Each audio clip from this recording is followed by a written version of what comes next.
Yeah, welcome back. The lights are on. The sun is setting. This is the Type S title fight, round 7. Live from Irwindale, California, Irwindale Speedway. I'm Jared Dienda. Joining me once again is Ryan Sage and our pit reporter, Lorette Nickel, the girl on the ground. The lights, you can see the Christmas tree. Oh, my goodness. It's like Target up in here, man, because the lights are already up before November, before Thanksgiving. Thank you for joining us across the globe. Hashtag FDIRW. This is round 7 of the Pro Championship. We've had triple header weekends throughout the year. A wacky, wild year, 2020. Am I right? But now we have the Pro round on Friday, Pro 2 on Saturday, and we go back to find out who will be champion in the 2020 season Sunday night here at the iconic House of Drift, celebrating 17 years of the Formula Drift Championship. Some crazy things unfolded earlier today in Top 32. We had a few bye runs, we had fires, we had high flying, kicking action as Ryan Turk will advance on. So did Vaughn Gittin Jr., Frederick Osbo, yes, Chris Forsberg, yes. Odie Bakshis, unfortunately, no. So, some awesome action going down earlier. We didn't need the Type S lights, but now we're turning them on the banks, both the high and the low. You could see them there. So thank you guys and gals for joining us so much. Again, round 7. I'm joined once again by my homeboy, Ryan Sage. Ryan, again, just seeing everything unfold. Again, tested negative, so we're all good, baby, but seeing everything kind of unfold here now under the lights. Yeah, I'm stoked on this. You know, the Type S lights look awesome. I can't wait to see the underglow with the cars. It's going to create a whole new atmosphere and aesthetic to an already awesome event. The big bummer is, you see right there, no fans in the grandstand. So we are here, you know, in the center of the pandemic here in Southern California, where we were basically under lockdown, but we're able to put this event on, and it's been with the help of all the teams and drivers and sponsors to make that possible. Big thanks to Irwindale Speedway for putting this all together, and we're about to kick off the top 16, where we've got some incredible battles that have consequences for the championship almost right underway. That is right. So before we go into it, this is the United States Air Force opening ceremony. So if you would pay attention to the young men and women in the blue shirts, they are dedicating their young career right now into the United States Air Force. So tune in to the Oath of Enlistment.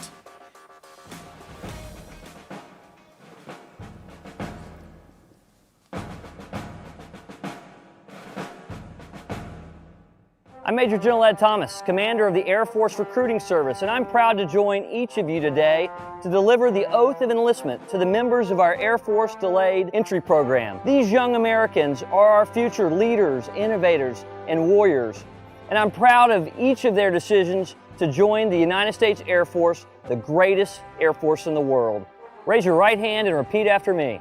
I state your name. I, Kevin Landed. I, Emily Hall. I, Nicholas Bruce Grigsby. Do solemnly swear. Do solemnly swear. That I will support and defend the Constitution of the United States. That I will support and defend the Constitution of the United States. Against all enemies, foreign and domestic. Against all enemies, foreign and domestic. That I will bear true faith and allegiance to the same. And that I will bear true faith and allegiance to the same. That I will obey the orders of the President of the United States. I will obey the orders of the President of the United States. And the orders of the officers appointed over me. And the orders of the officers appointed over me.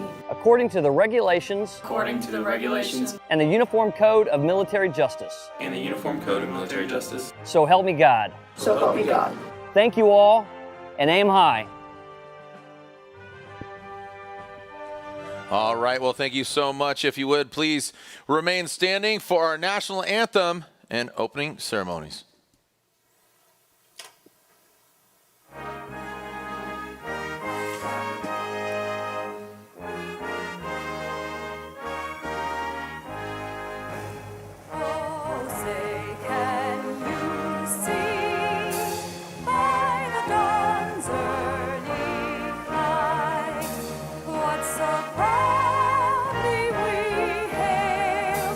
At the twilight's last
Top 16 drivers ready to do battle here. Round 7. This is the Type S title fight here at the House of Drift. Some drivers have driven this track before, some have not. Some have seen championship and glory here at this iconic track, Irwindale Speedway.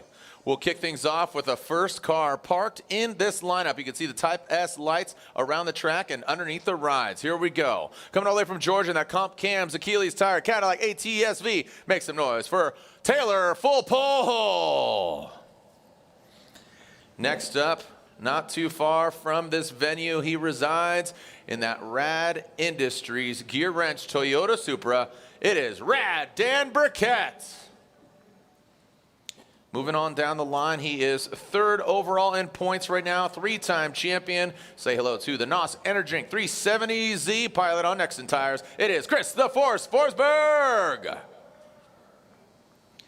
Showed up in a very different vehicle than he is borrowing now. Odie Box, his backup vehicle, his 2019 vehicle, but man, he is shooting for FD Rookie of the Year in 2020. Juku Racing, Achilles Tire, BC Racing, it is Adam LZ. A former champ back here in Irwindale. His family's in the building, the FCP Euro Liquid Moly, Achilles Tire, BMW. It is Michael Essa.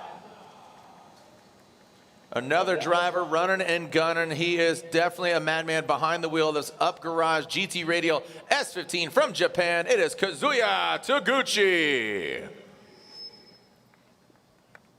We got both RTR, Mustangs, and weapons here. Say howdy, get rowdy, ready to rowdy. The BC Racing Nitto Tires Ford Performance Mustang RTR Spec 5D. It is Chelsea Denofa.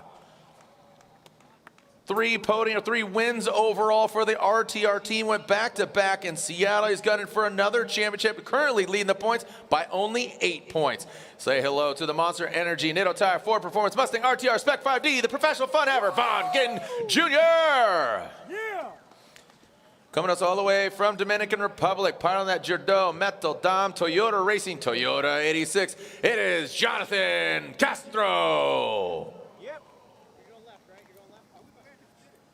Got his best finish earlier this year behind the wheel of his Doc GT Radial Edelbrock Nissan 370Z. He's from right down the road. He's got a cup of Doc in his hand. Will he hold the carbon fiber trophy? Make some noise for Jeff Jones. Coming to us from the Bay Area, piloting that 777 Falcon Tires Pedal Commander Drift Cave Corvette. Make some noise for the beast from the Bay, Matt Field.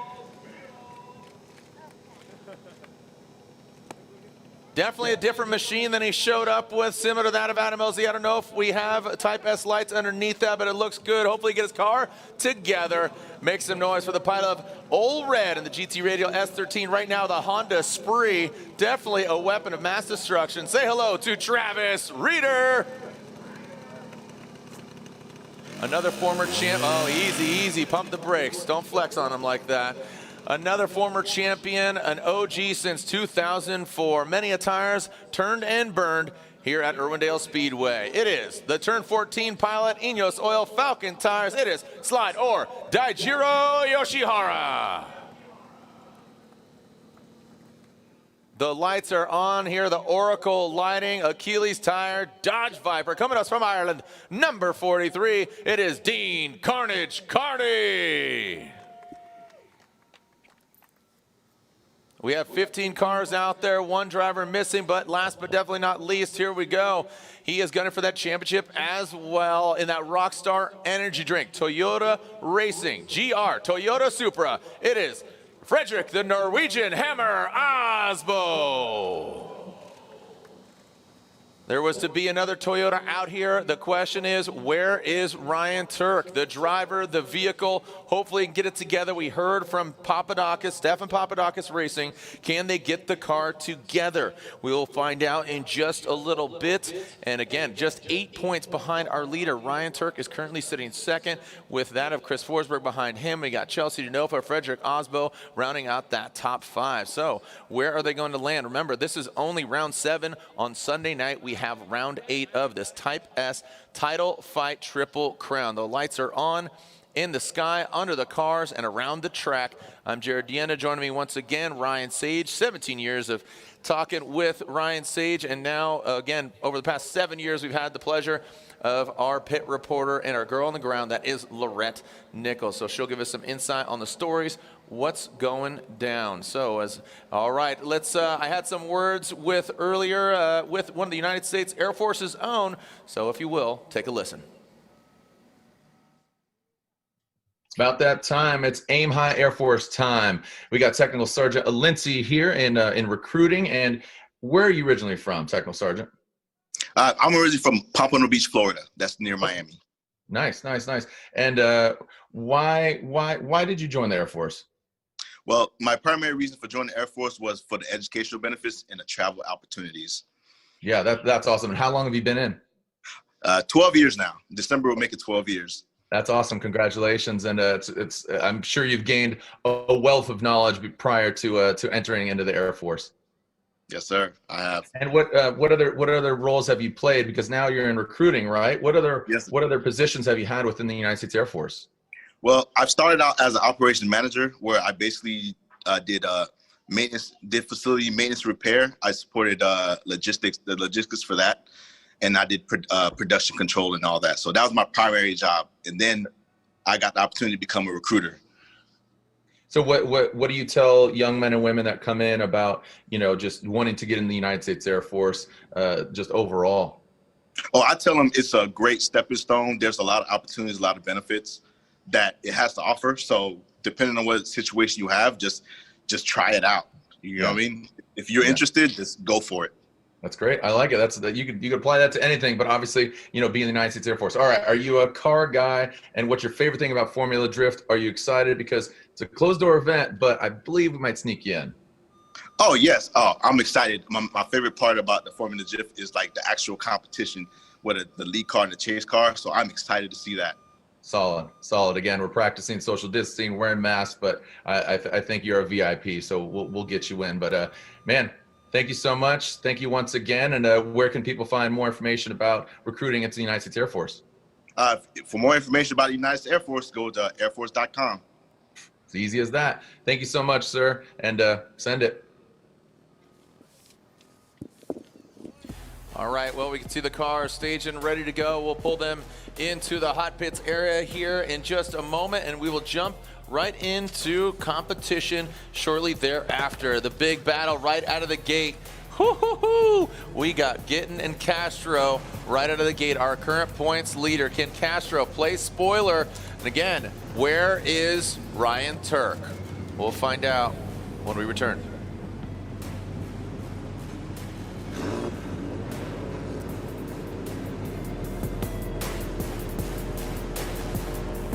Can I get the cask on set? Can I get the cask on set? Came with the black mask again. Throw down, go the distance like a javelin. Roll out, hearts take it, never ask to win. So I never drop the ball like I'm traveling. Hey, only ever fade away to make a play. Before I hit the game, I don't need a break. Got these bench warmers need to stay awake. It's a home game, but they about to feel away. Ain't nobody wanna body anybody. In my 1,000 horsepower competition drift car, I use Royal Purple XPR 5W50. XPR is specifically formulated to increase horsepower and torque in high performance and racing engines. And its revolutionary Cinderlick additive technology and zinc phosphorus fortified formulation provides the highest level of protection against heat and wear. The new 550 is all killer, no filler. It has better high temperature performance than any other 2050 engine oil. The result is a performance oil that protects like no other, utilizing superior base oils and additives. It's what sets Royal Purple apart from the rest, and what is also transferred down to their HPS high performance street oil, which is what I run in my daily drifter.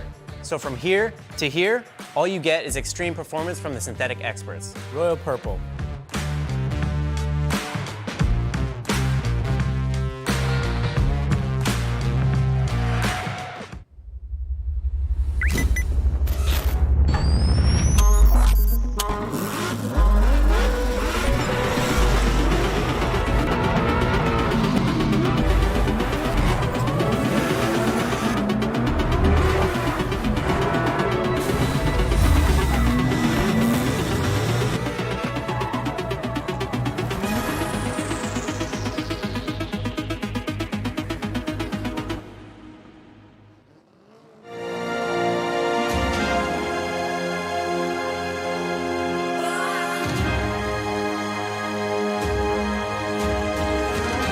Honestly, I think the Achilles 123S is the best tire for drifting. It's just so consistent. There's so much grip.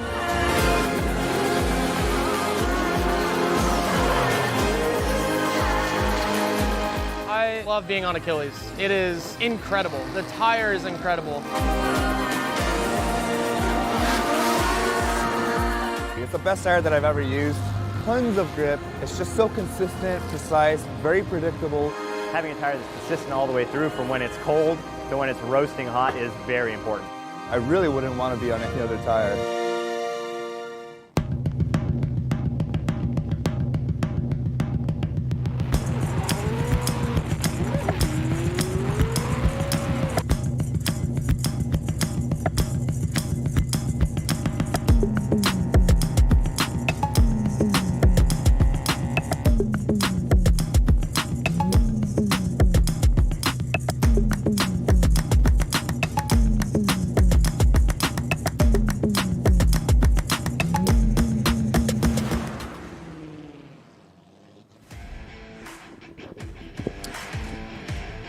And here it is once again, the Aim High Air Force trivia.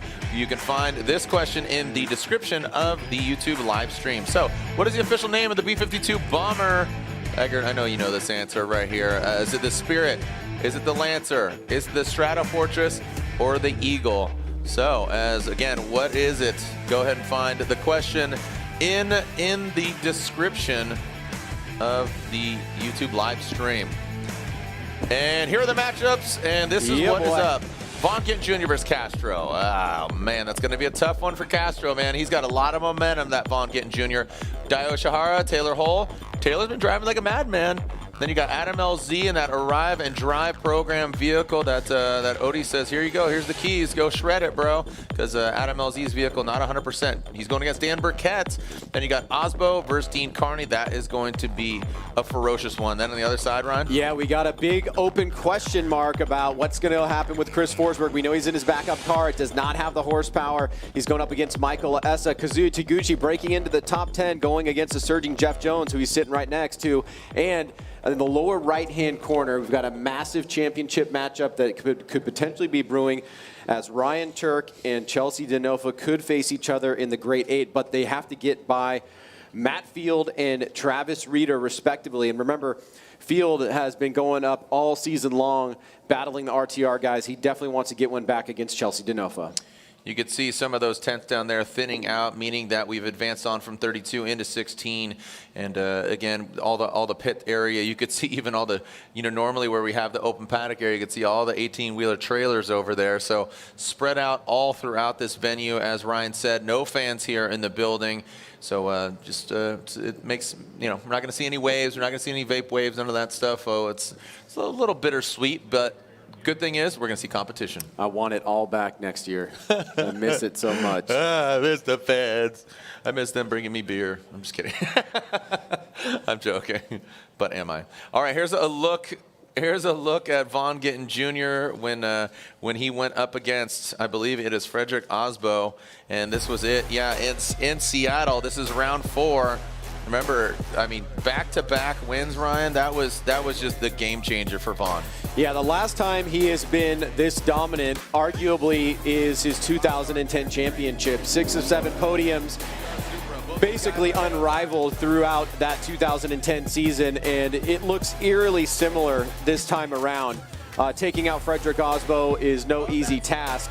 I know that Osbo is chomping at the bit to start really coming on strong here in these last 2 rounds. He's just sitting outside the top 3 and could surge forward, especially with Chris Forsberg having to go into that backup vehicle. It's hard to imagine the Vegas betting odds going anywhere but down against him just because of that factor alone. But Vaughn Gittin Jr. he has been one of the main stories this year, along with his teammate Chelsea Denofa, the RTR drivers, accounting for 3 of 6 wins. So yep. 50% of the time they are up on that top spot. And we're going to see potentially the battle of the night in the Great 8 between Ryan Turk and Chelsea Denofa, if they can make it past 2 dangerous drivers of Matt Field and Travis Reeder. And that right there would be probably our first real championship consequential battle of round 7 that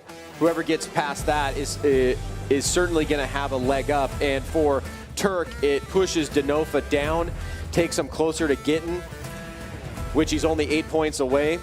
If Denofa ends up getting that one, then he can get past Turk, and Turk would be left. But we've seen some great driving from Travis Reeder and Matt Field. We know that he is wanting to get some back against the RTR guys.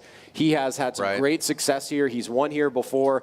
He actually, I'm just thinking about going back on some history, he actually helped Frederick Osbo, helped Chris Forsberg win his championship a couple years back by taking the win against Osbo on this very night. However many years ago that was. Right, I know. It all kind of blends together, but at the same time, you have moments that just stand out in your mind. I mean, just thinking of just old memories here and this track and different, champions, previous to this. And this is where it always comes to an end, back all the way in 2004 when we had 4 rounds of competition, then slowly progressed over the year. I believe we went from 4 to 5, and then we went on to, I think we jumped from 5 to 7 to 8, I believe it was, if I can recall. Yeah, it was in that 7 for a while. I can remember, it was actually really hard for us to book venues because nobody really gave the sport much of a chance. Now people are trying to track us down to, have us come out to their tracks. And especially with these kind of like mid-sized tracks, we've had a lot of success at, and they've definitely acclimated to drifting. We've seen the great development at Englishtown Raceway. We're really looking forward to finally getting there. Unfortunately, that got booted off the schedule with everything that happened in the pandemic. And, we're getting pretty close to a 21 schedule and hoping to, make some announcements of that before the holidays and trying to turn it around in 21. Our goal was to, have 2020 be this bridge to 21, and we've got there. Once we finish this weekend, we'll have accomplished that, and it says a lot about the team's commitment, their faith in the series to try to see this plan through as well as all the other supporters, because really you need those 3 factors. You need the series that's willing to do it, the teams and drivers that have the faith in the series to do it, and then all the supporters and sponsors that are saying, you know what, this looks like something that can be pulled off, and that's where we are right now. Yeah, I think that's a great conversation, man. I'd actually love to have you on my podcast and actually rap out about kind of business and what's going on there, because a lot of people, I think, are like, oh, why don't you do this? Why don't you do that? Why don't you charge for, why don't you charge for live stream? You can make some revenue there, because it's a very different business model compared to other motorsports and what Formula Drift has compared to IndyCar or NASCAR or Formula One. It's a totally different being from not only the venue, from, the access to entry is 3 years. You could be in Pro-Am, you go to Pro 2, and if you're that good, you go to Pro in 3 years. No other motorsport can you really, really do that. Yeah, I know. I would love to road run with you, so let's figure it out. Well, we've definitely spent a lot of time together, so we have some dumb stories I think we should definitely elaborate on. Those are all of your season winners. Osbo kicked things off, and then like you said there, Ryan, you said Denofa, getting, look at that, 3 in a row for RTR. Then Ryan Turk, who's second in points. Question is, where is he? He does have some time because he is in the bottom right-hand corner, so he has a considerable amount of time. He's hoping for people maybe with some one more times. They're getting dialed. And then, of course, you got Chris Forsberg, who won the previous round to this round, round 6 there at Texas and Texas Motor Speedway. Yeah, there's a lot up for grabs this weekend. We've got the Pro Championship, the Pro 2 Championship. We've got the Tire Manufacturers Championship, the Automotive Manufacturers Championship, the Rookie of the Year, all those things being solidified across the board. And so a lot at stake here as drivers. Really, we see them going more than all out, especially I expect to see that on Sunday, right? Because if you crash out, you've got literally months to fix the vehicle if you're choosing that chassis to go for in 21, and it's the way that Irwindale culminates things. Yeah, it's I mean, some of the most exciting, and again, I can imagine why people think Formula Drift is scripted, because it's just like, what? This could never. Yep. Okay, it did happen. Like, I mean, just again, the standout one for me is when Dai Yoshihara was going to win the championship, and then he crashed, and then JTP was going to win, and then he crashed, and then Dai Yoshihara eventually got that. That one is just kind of a standout moment in my mind of like, holy cow, this is absolutely bonkers. And like you said, the Osbo scenario of getting, if Osbo won and Gittin would win, and it was just, all those crazy scenarios, how they play out. Yeah, I mean, well, last year it basically, it came down to, I think, the Great 8 or Final 4. The year before that, it literally came down to the last run. Final battle. So it's this is a place that brings out the best in everybody.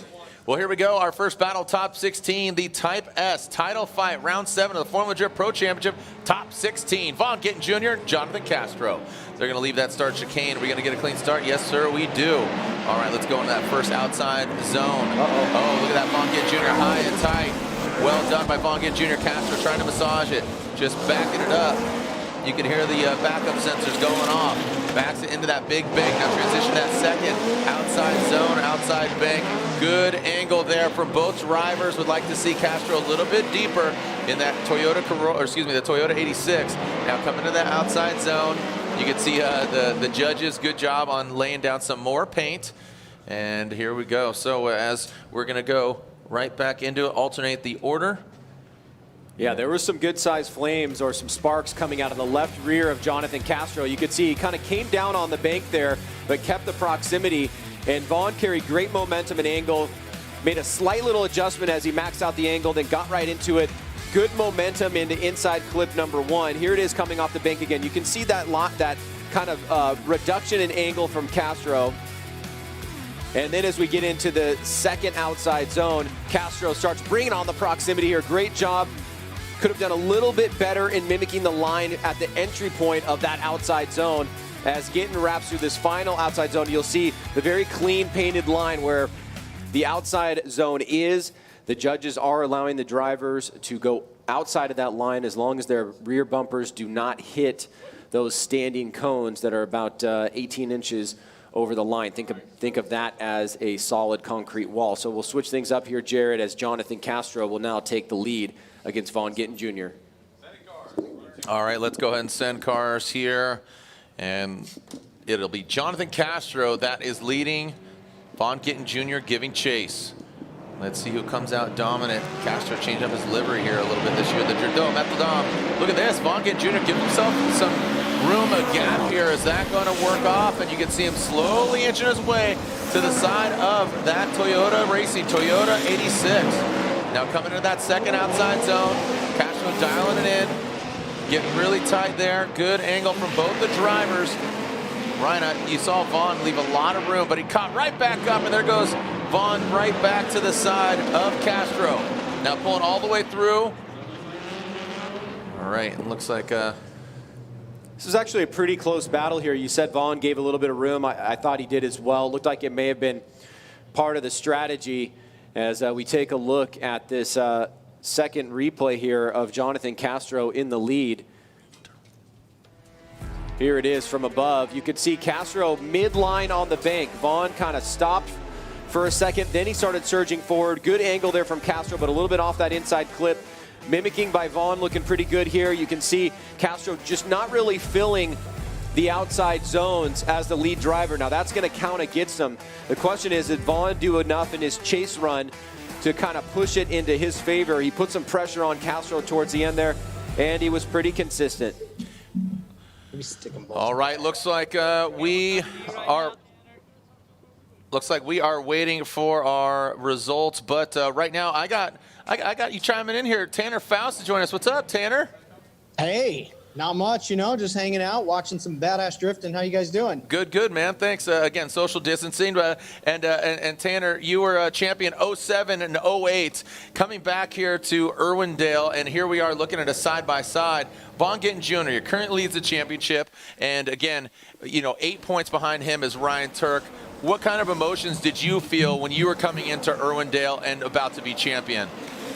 Oh my God, there's no other motorsport or moment that I can think of that's more nerve-wracking than heading into Irwindale with a lead to lose. It's just an unbelievable feeling. And there's, so Vaughn and Ryan have been through this before. It's very cool to see, Vaughn back up at the top again after all these years. It's been 10 years. It's been 10 years. Let's be quite honest. He's deserving, right? It has been 10 years. 10 long years. Man, you're really picking that scab. I just said a number, and then you really had to dive in and double down, didn't you, Tanner? You opened it up there. Yeah, right. Hey, did seeing that battle between Vaughn and Castro, and I know you know Castro, you know all the field of drivers. Who got the win there in your mind?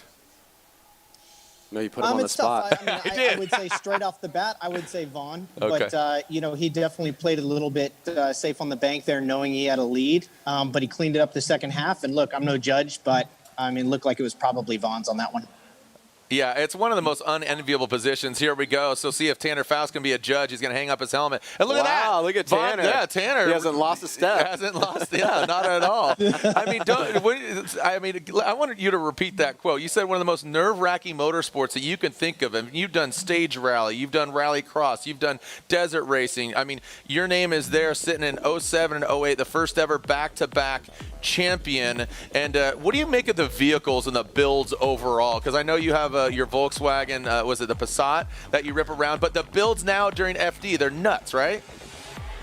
They're absolutely insane. I mean, there's nothing in the world of motorsport like it. I mean, and it's been like that for a decade. Drifting has set the mark for the craziest competitive builds, I think, on the planet. And and that has changed the style too, the speed that the cars carry with the angle. I mean, yeah, they used to be fast, but now they're fast and way more angle than before. So it's pretty amazing to watch. And I mean, it was exciting to watch 10 years ago. Was it really 10 years ago?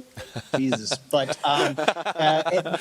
it's the level has just gotten higher and higher, and it's really awesome. All right. I'm loving being here. And as we get prepared for our next battle, I'm sure Ryan Sage has some questions for you. So lay back, hang out, watch, and again, enjoy, because I know now you don't need to rack your brain. You don't need to get stressed out, but you get to cheer on either Dai Yoshihara or Taylor Hull for our second battle of top 16. Taylor Hull is allowed to leave the starting line if you're in that chase position. Here we go. Dai Yoshihara, the turn 14 distribution. Falcon Tire, Subaru BRZ initiates into that first outside zone. Look at that. Quickly turn away from Taylor Hull. Taylor Hull had a great battle earlier today. That with Rome Charpentier, now coming through that first inside clip into that second outside zone. Some wavering there from Dai Yoshihara. Taylor Hull now, you can see, he does mimic the angle, but would like to see closer proximity. Both them tied to that second front clip, now bringing it into that last outside zone. Now remember, they can exceed that white line, just don't get into the cones. And the reason is because the judges know that white line will eventually disappear, so just don't hit the cones. Ryan. Yeah, and let's take a look at this one more time. Dai really loves this track. He had some great success here during the Formula Drift skills battle, but this is competition night. Look at Taylor Hull keeping the pressure on, trying to stay on that line with Daijiro Yoshihara. Yoshihara keeping full throttle through that inside clip. Here it is again from above in the sky.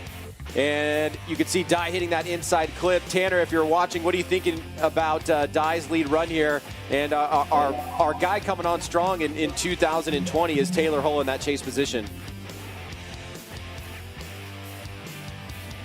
Tanner's.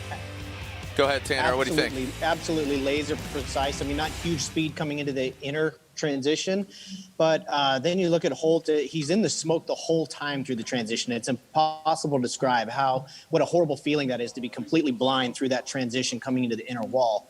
And so he stumbled a little bit coming out of it, but kept it together. So pretty close one. Tanner, I'm going to ask you a question, and you can think about it while we see this next run. Your favorite track in Formula Drift and your least favorite track. Think about that as we see Taylor Hull. He's going to lead in that Comp Cams, Achilles Tire, Cadillac, ATS-V, Dai Yoshihara. Look at this. He's pulling him away. Woo! No, shakes his finger at him. Not today. Look at Taylor Hull. Massive angle. High on the bank. Taylor Hull is pulling up in major fashion. That second outside zone, he knows he's going against a former champ. He needs to bring it, and he's doing that. Ryan, we are seeing an amazing run from Taylor Hull. Let's see how he handles this last outside zone. Gets all the way out there. Look at that, right in the line. Absolutely mastercraft from the Georgia boy. The Comp Cams, Achilles Tire, Cadillac, ATS-V, Taylor Hull. That was an awesome run there. Yeah, Dai got himself caught in a little bit of a compromising situation. As let's bring Tanner back in here. Tanner, as a chase driver, you see that Dai is surging forward here, trying to gain some of that distance back, and it looks like he gets caught up a little bit close as the chase driver there. Is that what happened to Dai in your mind? Yeah, no, I think you're right. I think you got to pull back a little bit before the transition to hopefully not get stuck in the smoke through the transition and be close when you get to the inner bank, and Dai was just right with overlap right before the transition, and then he just backed out too much. But I mean, obviously Taylor Holt is laying it down. Hey, so Tanner, what's the answer to the question I asked you? Least favorite track and favorite Formula Drift track? I would say least favorite track is probably Jersey. Sorry for anybody out there in Jersey. And nothing against the state. You just said the track. It's fine. Yeah, I love Jersey. No, least favorite track. It's the only track I didn't qualify in, but Irwindale was definitely my favorite every year. So I love it here. And what else are you working on right now, man? What else are you working on? These days I've started synchronized swimming, and basket weaving, things like that, just occupying the mind. You're really showing your age here, dude. You're really showing your age. No, there's been a lot of fun things happen. There's things in the mix. Obviously, it's weird days for everybody, but everybody making the best of it. So I'm having fun spending time with family and perfecting my craft as much as I can in different motorsports. So we'll see what next year brings. Yeah, that's awesome. And again, we had some time there for a moment, went out on your boat and had a good time. So it's always great to reminisce with you and to see what you got going on between Volkswagen and Rockstar and all that. But man, this is a tough call here, Tanner, but you predicted correctly with Von Gittin Jr. Do you think we have a winner? Is it Taylor, Dye, or one more time? No pressure. I think it's going again. Oh, he's saying one more time. Okay. I think it's going again. I think I just backed off a little bit too much, even though he had a cleaner lead run. But like I said, not a judge, don't want to be. We'll see what happens. What do you guys think? Yeah. Ryan, do you have a prediction? I could see, well, I don't want to say too much. I want to wait for the results to go in, but I could see it going in one direction, and I could also see what Tanner's saying as well. Obviously, the marquee moment there was Dye getting caught in that compromised position, and how much of an impact will that have on the overall judging against Taijiro Yoshihara? Here we go. Here we go. Oh, look at that. Chris says Taylor Hull. Ryan Lontaine says one more time. And Brian Eggert says Taylor Hull takes out Dye Yoshihara. Wow. So, hey, Tanner, thank you so much for joining us. We'll grab a cold one at some point. We'll get on your boat, fly your planes, trains, and automobiles, right? Yes, please. Sorry, Dye. I'm a big fan. Sorry about that. And yes, Jared, to all that good stuff. Have a great night. Thanks, Tanner.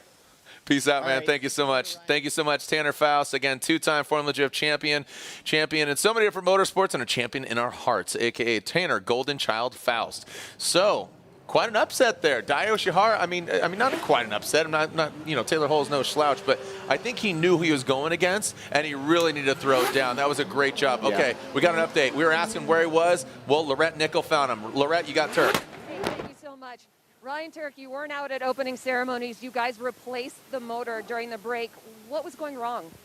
We had an issue with the engine I noticed on outer zone 3 on my chase lap against Kyle Mohan. There was I came off and there was a red light on the dash. The coolant temperature was through the roof. It was the hottest it's ever been, and it was not coming down. It was only soaring. So we knew there was a massive issue and that the motor was probably going to have to get changed. That's why I kind of hustled out of there on top 32 to get back to the grid, to get back to the pit and try to diagnose the thing as soon as possible, knowing that we'd be in a tight position to get an engine replaced in time. So the boys did a phenomenal job. Got the fresh motor in, and we just tested her out. Everything feels good to go, so we're ready to rock. Ryan, thanks. Thank you, guys. Jared, Ryan.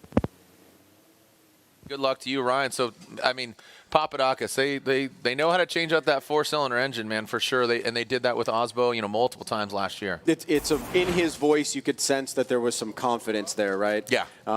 Everything was going to be okay. And in large part, that has to do with the history of Papadakis racing, being in these very tense moments and then coming out on the other side more times than not. And Papadakis always gets the breaks, like Ryan Turk, bottom right-hand corner. Here we go. So we'll get onto that in a moment. Here we go. Adam LZ versus Rad Dan Burkett. Adam LZ initiating into the bank. Nice angle from him. Dan Burkett, we saw him earlier looking higher on the bank. LZ dropping down. Dan Burkett takes some angle out of it to get proximity, but I don't know if that was the best strategy. I think he could have maybe gripped up and done some little different here. LZ, great angle right now. Look at that front wheel really locked and loaded. Dan Burkett takes that tighter line to gain that proximity now into that last outside zone. Ouch. Yeah, Jared, we talked about this exact circumstance in the driver's meeting this morning. Somebody asked, what do I do as a chase driver if the lead driver comes off the big bank very early? Yeah. Should I go down and chase him? And that's what happens to Adam LZ. He initiates and he immediately starts moving down the bank. Now, Dan is in the smoke line. He sees him and he starts to try to chase after him, but I think that might have been a little bit of a mistake. See, it is. He starts going after him and probably more aggressively than he should have, and it doesn't allow him to catch up. But what happens when we leave this second outer bank is Dan surges forward, LZ hits the inside clip number 2, and then as Dan flicks it back around, he's going to push a little bit too hard and go 4 tires off. And obviously, he is not able to finish the run, so that's going to put LZ at a strong advantage as now he'll go to the chase.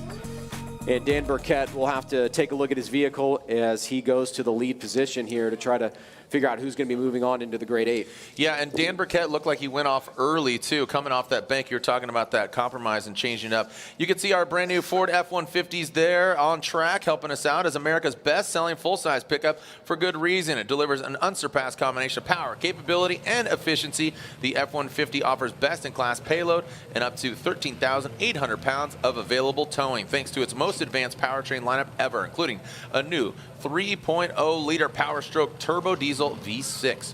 Check out America's favorite truck at your local Ford dealer. And there we go, back to the line. Rad Dan Burkett will lead. Adam LZ will give chase. Remember, if you haven't joined the AEM virtual fan zone, I believe Tanner was chiming in there. People are hanging out. So DM either Maximum Driftcast or AEM and join the AEM virtual fan zone. We'll wrap out about AEM in just a moment here on the second half of this battle. Lights extinguished, and Dan leaves the start line. Here we go. Dan Burkett, LZ in the chase position. Dan Burkett ripping away from Adam LZ. And Dan Burkett, great angle from him. You can see him powering away from LZ and now into that second outside zone. Massive angle from Dan Burkett, really riding the wall. And now here comes LZ, keeping the same amount of distance, but they need to be closer. Let's jam them up. Come on now, peanut butter jelly time. And just, they're running their own game, just independent. They're parallel playing, as they say. Yeah, LZ's playing a little bit of a dangerous game there because you don't want to get into a position where the judges put an inactive chase on you. Now, what an inactive chase is where as the chase driver, the other driver in the lead has an incomplete on his previous run, and essentially it's like sandbagging. Now, I don't think Adam is doing that here, but he's certainly not in the fight, and you don't want to leave it in the judge's hands because he really was not a factor in the second half of the battle. Now, obviously, Dan made a massive mistake in his chase run that caused him to get an incomplete, but the judges do want to see the chase driver in that subsequent run try to at least give the lead driver a battle. Now, Adam was not really doing that. It does appear to me that he was trying, so it doesn't seem like it was intentional, but there was a big gap there that disallowed for there to be really any competitive action. Okay, you could see here and watch. So, oh man. Yeah, I just wish they were closer, man. That's all we needed. Like that distance right there is kind of fine. If it was maintained, but he's like right at the threshold from what I've seen in the past. See, all this I think is fine. Yeah, just, I mean, you got to take into consideration a little bit there that it's not his car and he's only had a couple laps on it, but regardless, you know, his car wasn't prepared. You're coming with, you know, backup equipment. That's like the Forsberg scenario. You know what you're dealt. But Dan Burkett did have those 2 major mistakes. So lead versus lead, chase versus chase. Well, let's take a look at, the judges are calling this for a reason, right? I think what they want to look at is maybe going back to the first run. There's a mistake from LZ coming off early, but Dan, I think, aggressively went after him and then kind of remained unsettled. He did a pretty good job here to kind of close the gap, and it looks like he kind of got to a place where he was feeling comfortable, but now he's in the smoke line. As he transitions back around, he's going to go 4 tires off. Now, on the right-hand side of the screen, you're looking at Adam LZ chasing down Dan, and he wasn't really much of a factor, Jared. Yeah. So let's bring in Judge Ryan Lantain just to ascertain what they were asking of the replay there. Ryan, a couple of things we wanted to look at. First of all, Dan Burkett goes 4 wheels off in the chase position, but that was while he was following LZ, who dropped 1 tire. Maybe you can forgive Dan a little bit there and say he was trying to follow him on an awkward line. But then Dan Burkett goes 4 wheels off and spins going into outside zone number 3. So that's kind of on him. He's got an incomplete.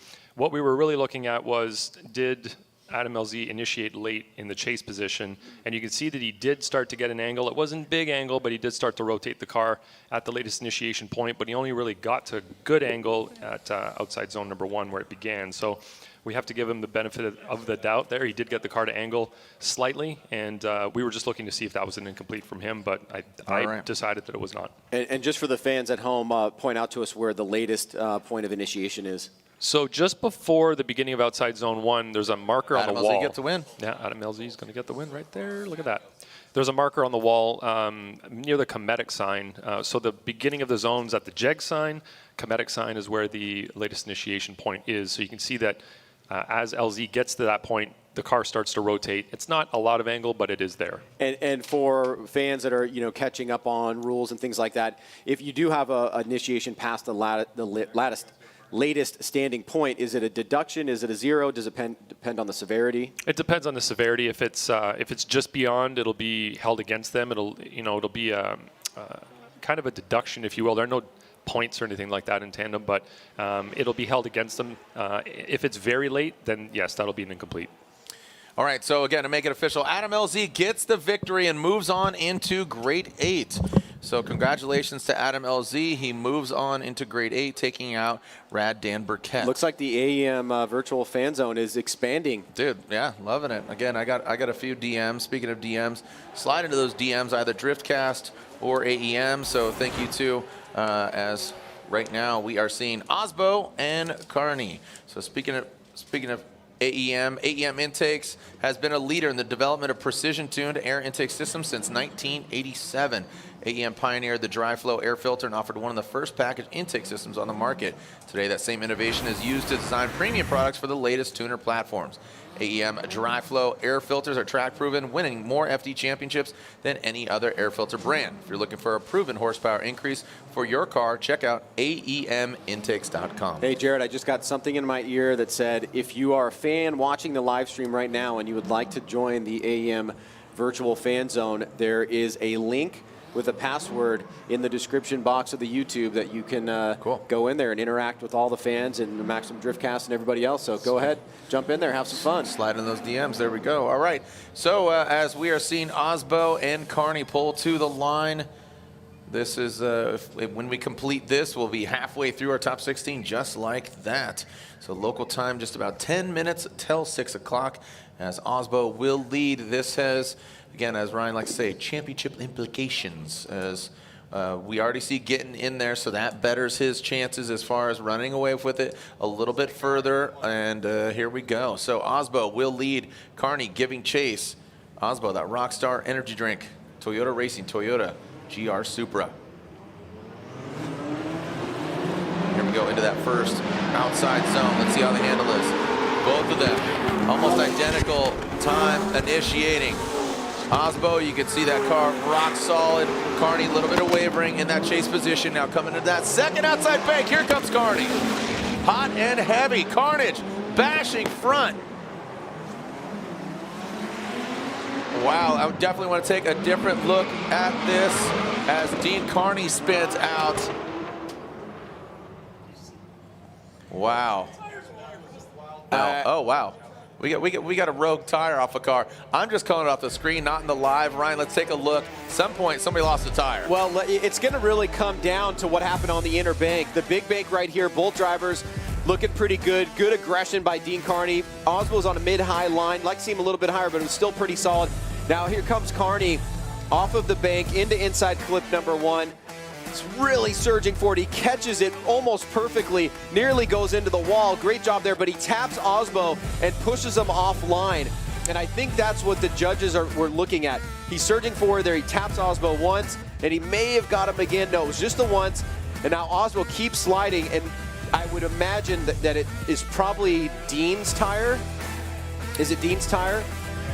Yeah, I think it's the right rear. And that may have happened on the point of contact there on the inside bank. Well, actually, you can see a bunch of parts fly off the car, some plastic.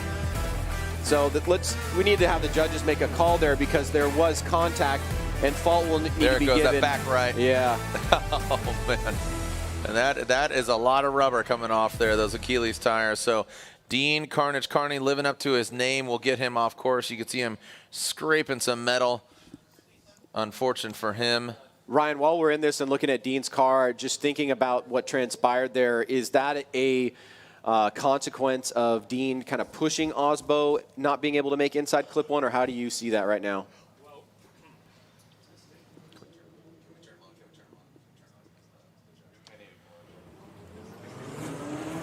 Go ahead, Ryan. I think you're on now. Am I on now? There we go.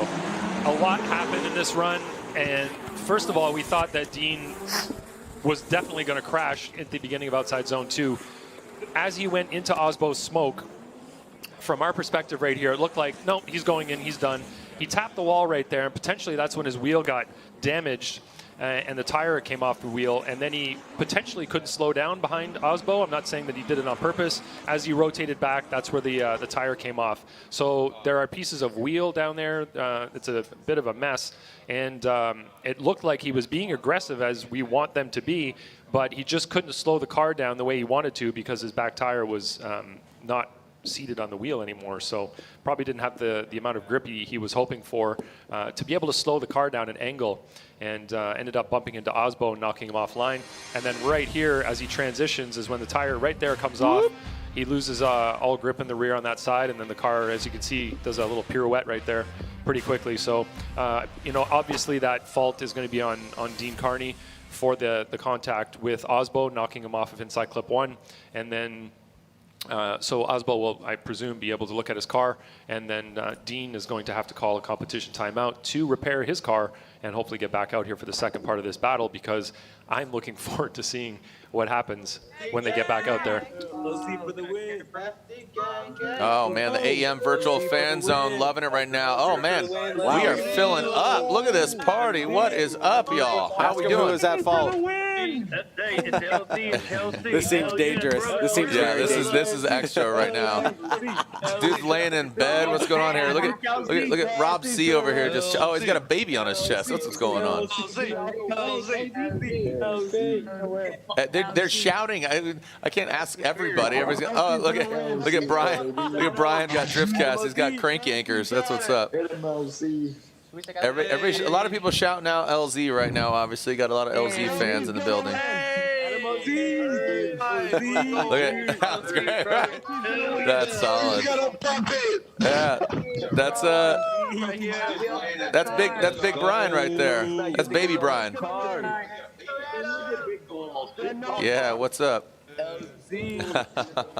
All right, so Carnage living up to his name, goes hard into Osbo and takes himself out. That'll be a massive deficit for him if he can get his car together. Looks like maybe change out that right, but you got to keep in mind he did hit the front. You know, his front right to Osbo's front left. Yeah, it's those kind of situations are always the most sad for me as a fan, because as Ryan said, it's exactly what they want to see from the chase driver. Aggressive driving that's really pushing the limits of the car and the driver's ability. And you saw that he bounced off the wall there, and that may have been where the tire dislodged from the rim. May have also been when he made contact with Osbo, but it's the kind of driving we like to see. It's not the outcome that we're looking for. We want to see those guys finish the run and have an awesome battle. Yeah. So there you go, Dean headed back to the pit area. You can see that Papadakis' team is already getting hands on the Toyota Supra. See what's going on here. And actually, Stefan Papadakis.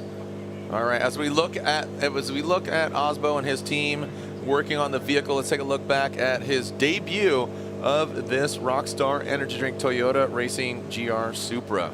He went against Ryan Turk, and it was a Toyota 1-2. They had hoped for this, and Ryan, that's exactly what they got. Yeah, and I can remember thinking, wow, man, Osbo is going to be deadly this year if he continues this trajectory of just flawless driving. Those insane lead runs that were so hard to overcome against drivers that, you know, are of the highest caliber. He just really was laying it down, but he didn't carry that momentum into round 2. He had that mistake that unfortunately was more of a mental mistake than it was a pure driving mistake.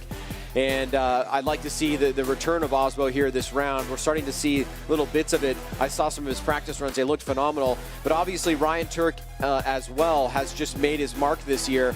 Now, out of the 3 guys that are in the top 3 right now, Turk is the only one without a championship. Yeah. Like we said, that, you know, it seems like the odds are against Chris just because he doesn't have a competitive vehicle. Osbo's got his championship in 2015, and we're seeing that Vaughn Gittin Jr. could potentially get his second, but Ryan Turk is the only guy out of those three that doesn't have one. And then we've got Chelsea DeNofa, who could very well make a surge of his own and jump right up there. Yeah, he's right next to Osbo in points. Yeah, he would definitely need to. He would need to, you know, for something really bad to happen to the other vehicles, and they would need to either crash out or something. I think like Osbo and DeNofa basically need to like get first or second this event to have a really solid chance tomorrow. A potentiality of that that coming to fruition. And yeah, there's those points again that I was talking about. So Chelsea sitting in 4th, Osbo in 5th, and you know, with each round being 100 points, do the math, because probably better at math than I am there, Ryan. Yeah, I think both of them are 96 and 92 points out or something like that. Yep. And so, yeah, they've got some ground to make up, but it's certainly possible with 200 possible points. But right now it's Vaughn Gittin Jr. and Ryan Turk that are trying to secure as many positions as they can.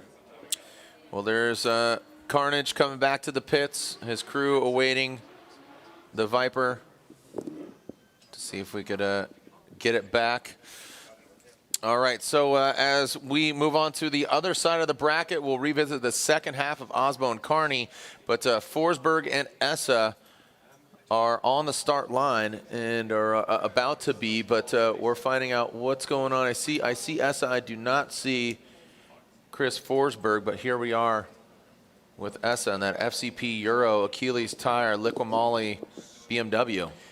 I don't know if this is a legit rumor at all, but I heard that Chris was going to potentially just park the vehicle, and just because he doesn't have a competitive vehicle to go up against somebody like Michael Essa. I don't know if that's true, but we could see Forsberg's car still in the hot pits right next to his tent right now. Yeah, and I'm not seeing a truck. I'm not seeing any tools. I'm not seeing any of that. All I do is see the vehicle. So guess what? We'll be right back. We'll find out what's going on as, again, it's supposed to be Essa and Forsberg. We'll find out.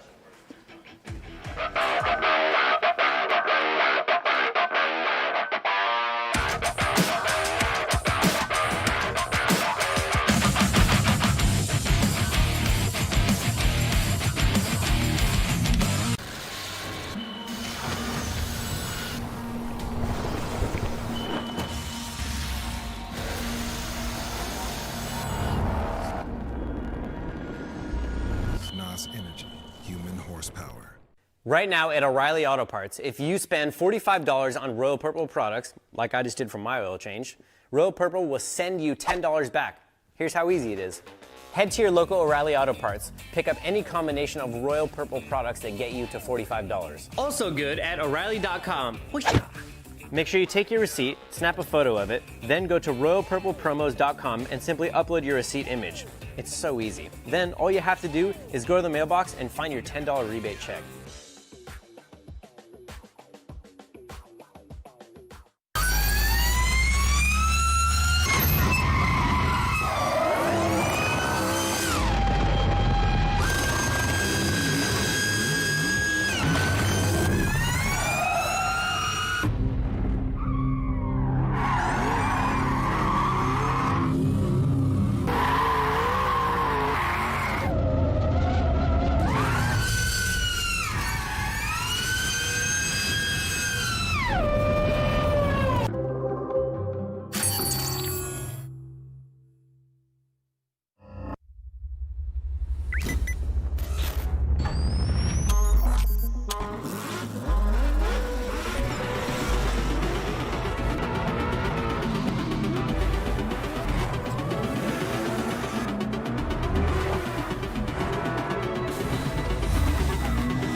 All right, well, there you can see up close and personal with that is Dean Carney's vehicle, getting that wheel off and see if he can get his car back up and running. He's got 5-minute allotment, and we are getting word that Chris Forsberg will not be pulling up to the line, so he is not able to run. So Michael Essa will get a bye run. So that's pretty big there for the championship because Gitten's already in. We'll find out what happens to Turk, and of course we'll find out about Osbo, see if his car's up and running. But Papadakis seems to be a busy bunch here between the motor popping, or overheating I should say, in top 32, and now the contact with Carney. So Papadakis camp is very busy. Yeah, and not to be a party pooper, but it seems highly implausible that there's a path to a 4th championship for Chris during this weekend, given what's going on here, especially with that vehicle there, and no real sign of, you know, the replacement engine to get back in his original competition car. So it would seem like it would be, you know, a miracle at this point. Yeah. Yep, and just given the momentum that Vaughn Gittin Jr. has, he's got to go against, yeah, pretty crazy. So again, Gittin and Hull, they're already in. We got Adam LZ, so some new faces here, chopping things up. All right, Michael Essa with his bye run layout. Turn up the volume there, Kemp. Give the fans what they want to hear.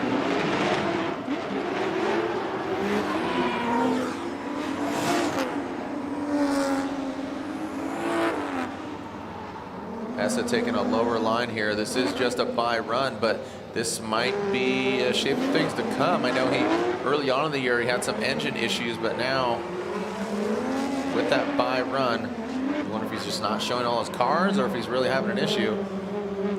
Doesn't look 100%. All right, might just work it out, put some heat through the tires, and get used to the vehicle, because again, the conditions are changing. Next up, Kazuya Taguchi. You see him pulling into frame there in that up garage GT Radial S15. He'll be going against Jeff Jones in that Doc Edelbrock GT Radial Nissan 370Z.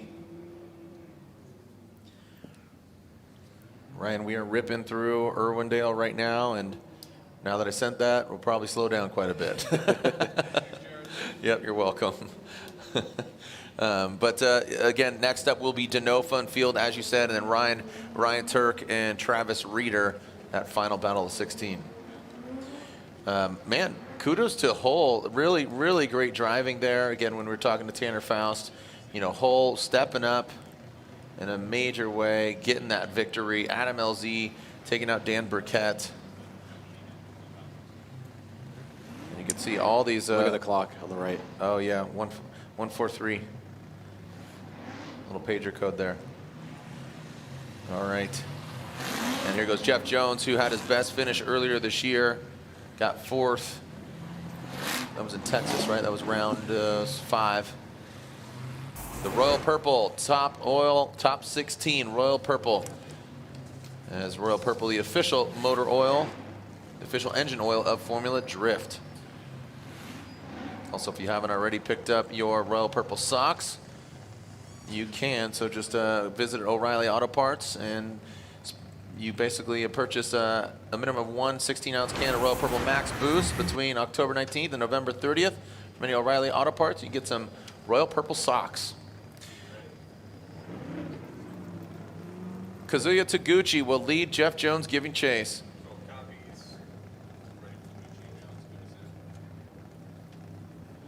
All right, we can see the Type S lights glowing underneath the chassis. And here we go. Light extinguishes. Kazuya Taguchi. Clean start, no cones hit. How's Taguchi going to handle this bank? Initiates really high. Great angle for Taguchi. You see some little corrections there. Jeff Jones massages it up. He started low, but then worked his way up. And there goes Taguchi in that second outside zone. Jeff Jones needs to gain some proximity here.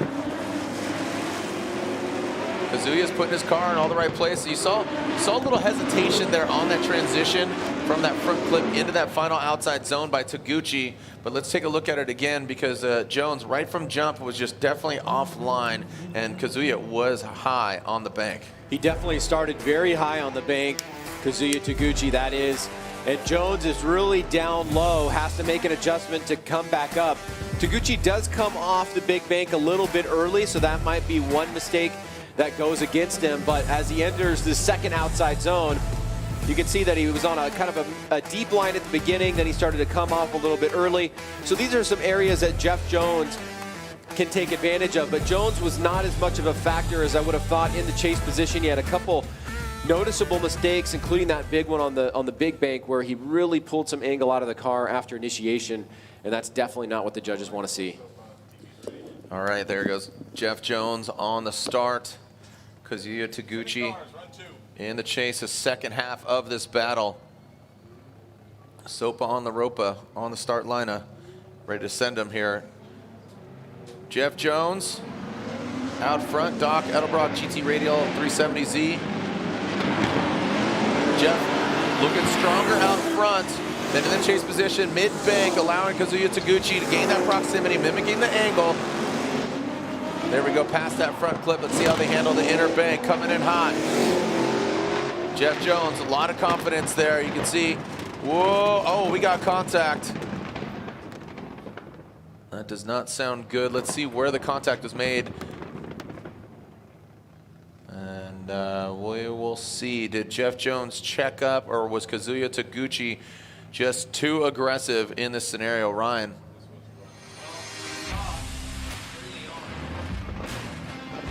Yeah, so I'm not hearing you.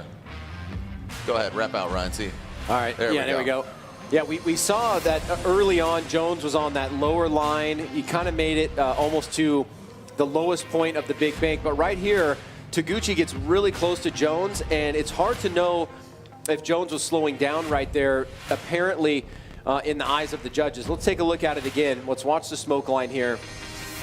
And we may want to reference the decel zone. There is a decel zone coming down off this bank, but see, you see right there, Jones was starting to get off throttle a bit before that inside clip. And obviously he's experiencing some issues with his car. I'm just going to reference the decel map very briefly. But remember that yesterday we took telemetry readings from all of the drivers. Let's bring in Ryan Lantain. It looks like you guys are going in the favor of Kazuya Taguchi. Taguchi gets the win, and he will move on, taking out Jeff Jones. And Lantain, going over to you. It looked like Jeff Jones was having mechanical issues as he approached inside clip number 2. It is a decel zone, but it's also an area where you're supposed to get back on the throttle as you're approaching the inside clip. And you can see that when he started having those issues, you could see the front wheels start to unwind. He was starting to angle out a little bit, and then Kazuya made contact with him. So I don't think Taguchi really had anywhere to go in that situation, and it looks like it was a mechanical issue for Jeff, and that continued through to the finish line after the contact. So I think it was safe to say that Jeff had an issue and Kazuya had nowhere to go. Yep, that's how I saw it as well, unfortunately for Jeff Jones. But you know who's stoked? Kazuya Taguchi. He is moving on. Taguchi will be going against Michael Essa in the Great 8. Man, if he keeps on this pace, he might very well break into the top 10. He's looking really good and consistent these days. Taguchi? I mean, yeah. Yeah, he's already in the 8. Sorry. It's okay. The top 5. Okay, there you go. Yeah, no problem. Yeah, Taguchi, I believe, is just right there coming into this round. I think he's number 8, right? Yeah, he's number 8. So, all right, this is how the bracket is shaping up so far, as LZ is waiting to see who he's going against. Essa and Taguchi, we see Gittin and Hull. So a couple more battles left in the 16, including we got 2.5 battles left. That's if everybody goes standard and no one more time battles, the remaining 2. But I am seeing Dean Carnage Carney warming up his tires, and Frederick Osbo waits in the wings as well. So I'm assuming everybody's ready and good to go. Yeah, and I think we should just recount what happened there for people that are joining the live stream. We saw that Dean Carney basically was driving very aggressively, which is what we want to see, but went a little over the top, hit the wall, and then subsequently hit Frederick Osbo. The right rear came off. The judges awarded fault to Dean Carney for being incomplete, and now we are seeing the second half of this battle where they will swap positions. All right, Carnage pulls up. Keely's tires warmed up, and Osbo warming up his Nittos in that brand new Toyota Supra. Talked about the standings as they will get shaken up due to Forsberg getting knocked out there in 16 or unable to make it to the line. So, and the big question is, what ride does he have for tomorrow? You know, he's kind of gifted that top 32 or the top 16 introduction only due to a buy run. So what vehicle does he have? There are some cars out there that I know of. I just don't know if those are available in time. Right. If it's something that Chris could use. There's just a lot of unanswered questions. I'm sure that they've been digging into that ever since yesterday when they popped the engine. Yeah, a lot of what ifs for CFR. But right now, eyes are on Dean Carney and Frederick Osbo. If Osbo continues on, which he does have an advantage, again, Carney with the hit, he spins out, and Osbo is back to the line, ready to do battle. So Dean gets that clean air. I'm sure he's going to throw it down the way we know Dean Carnage Carney can. Look at that, just ripping out of the gate. See how he initiates. Big, nasty initiation, just goes right to it. Big angle there. Osbo, look at that tap-in bumper. Is Dean Carney, oh, and he goes offline, way offline, shuts her down. And that's going to be all she wrote for Dean Carnage Carney. And that means Frederick Osbo will advance on into the grade 8. Look at that right rear. Yeah, gosh dang. Oh, such a bummer for Carney. But man, when you know, you got to pay to play. Yeah, the bank wall is totally immovable. Looks like Dean got into it a little bit near the end, and that is what caused the shutdown. So like you said, let's go. I feel like these are all Tuscan Raiders, just brrr, like look at them. I'm here, guys. Look at Baguette Dogs over here. Baguette Doggo just chilling. Come on, oh, we got puppers. I made it. Look, I made it. Yeah. We made it, boys. Oh, dude, I'm really cool. Let's go. Yeah. It's so nice not hearing all those. Oh, that's hilarious. I'm telling you, I'm glad I got that shit taken care of. All right, a lot of yelling, a lot of shouting, but a lot of fun been having. All right, so as we are waiting.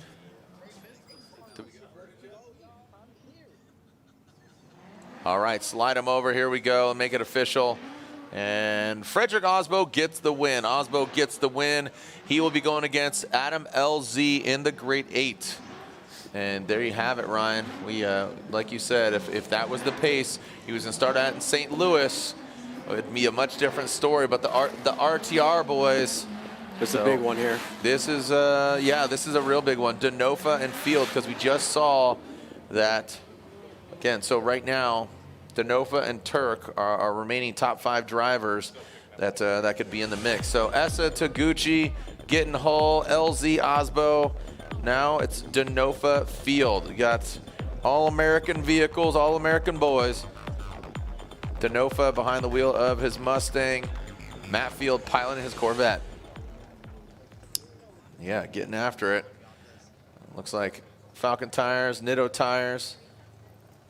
Let's see what we got. And Denofa will be leading. He pulled the number 3 chip. And there are the stats. Field, I believe, definitely has more horsepower than what's claimed there. And Denofa, we saw him earlier. He had a bye run. So this is his first battle of the weekend here of the Type S title fight. And we got a lot of Denofa fans in the AEM virtual fan zone. Go to aemintakes.com for more information. We need to come up with some hand signs like, if you think it's Denofa number 1, you think it's Field number 2. There That's you how go. you should pull there them. you go. Nice, good work. All right, here we go. Lights are extinguished. It's go time. Send it, fellas. Denofa, Field. First run of this battle. Denofa initiates. Big angle there from Denofa. You can see Field gaining ground. Oh, and a correction there from Field, the drift cave.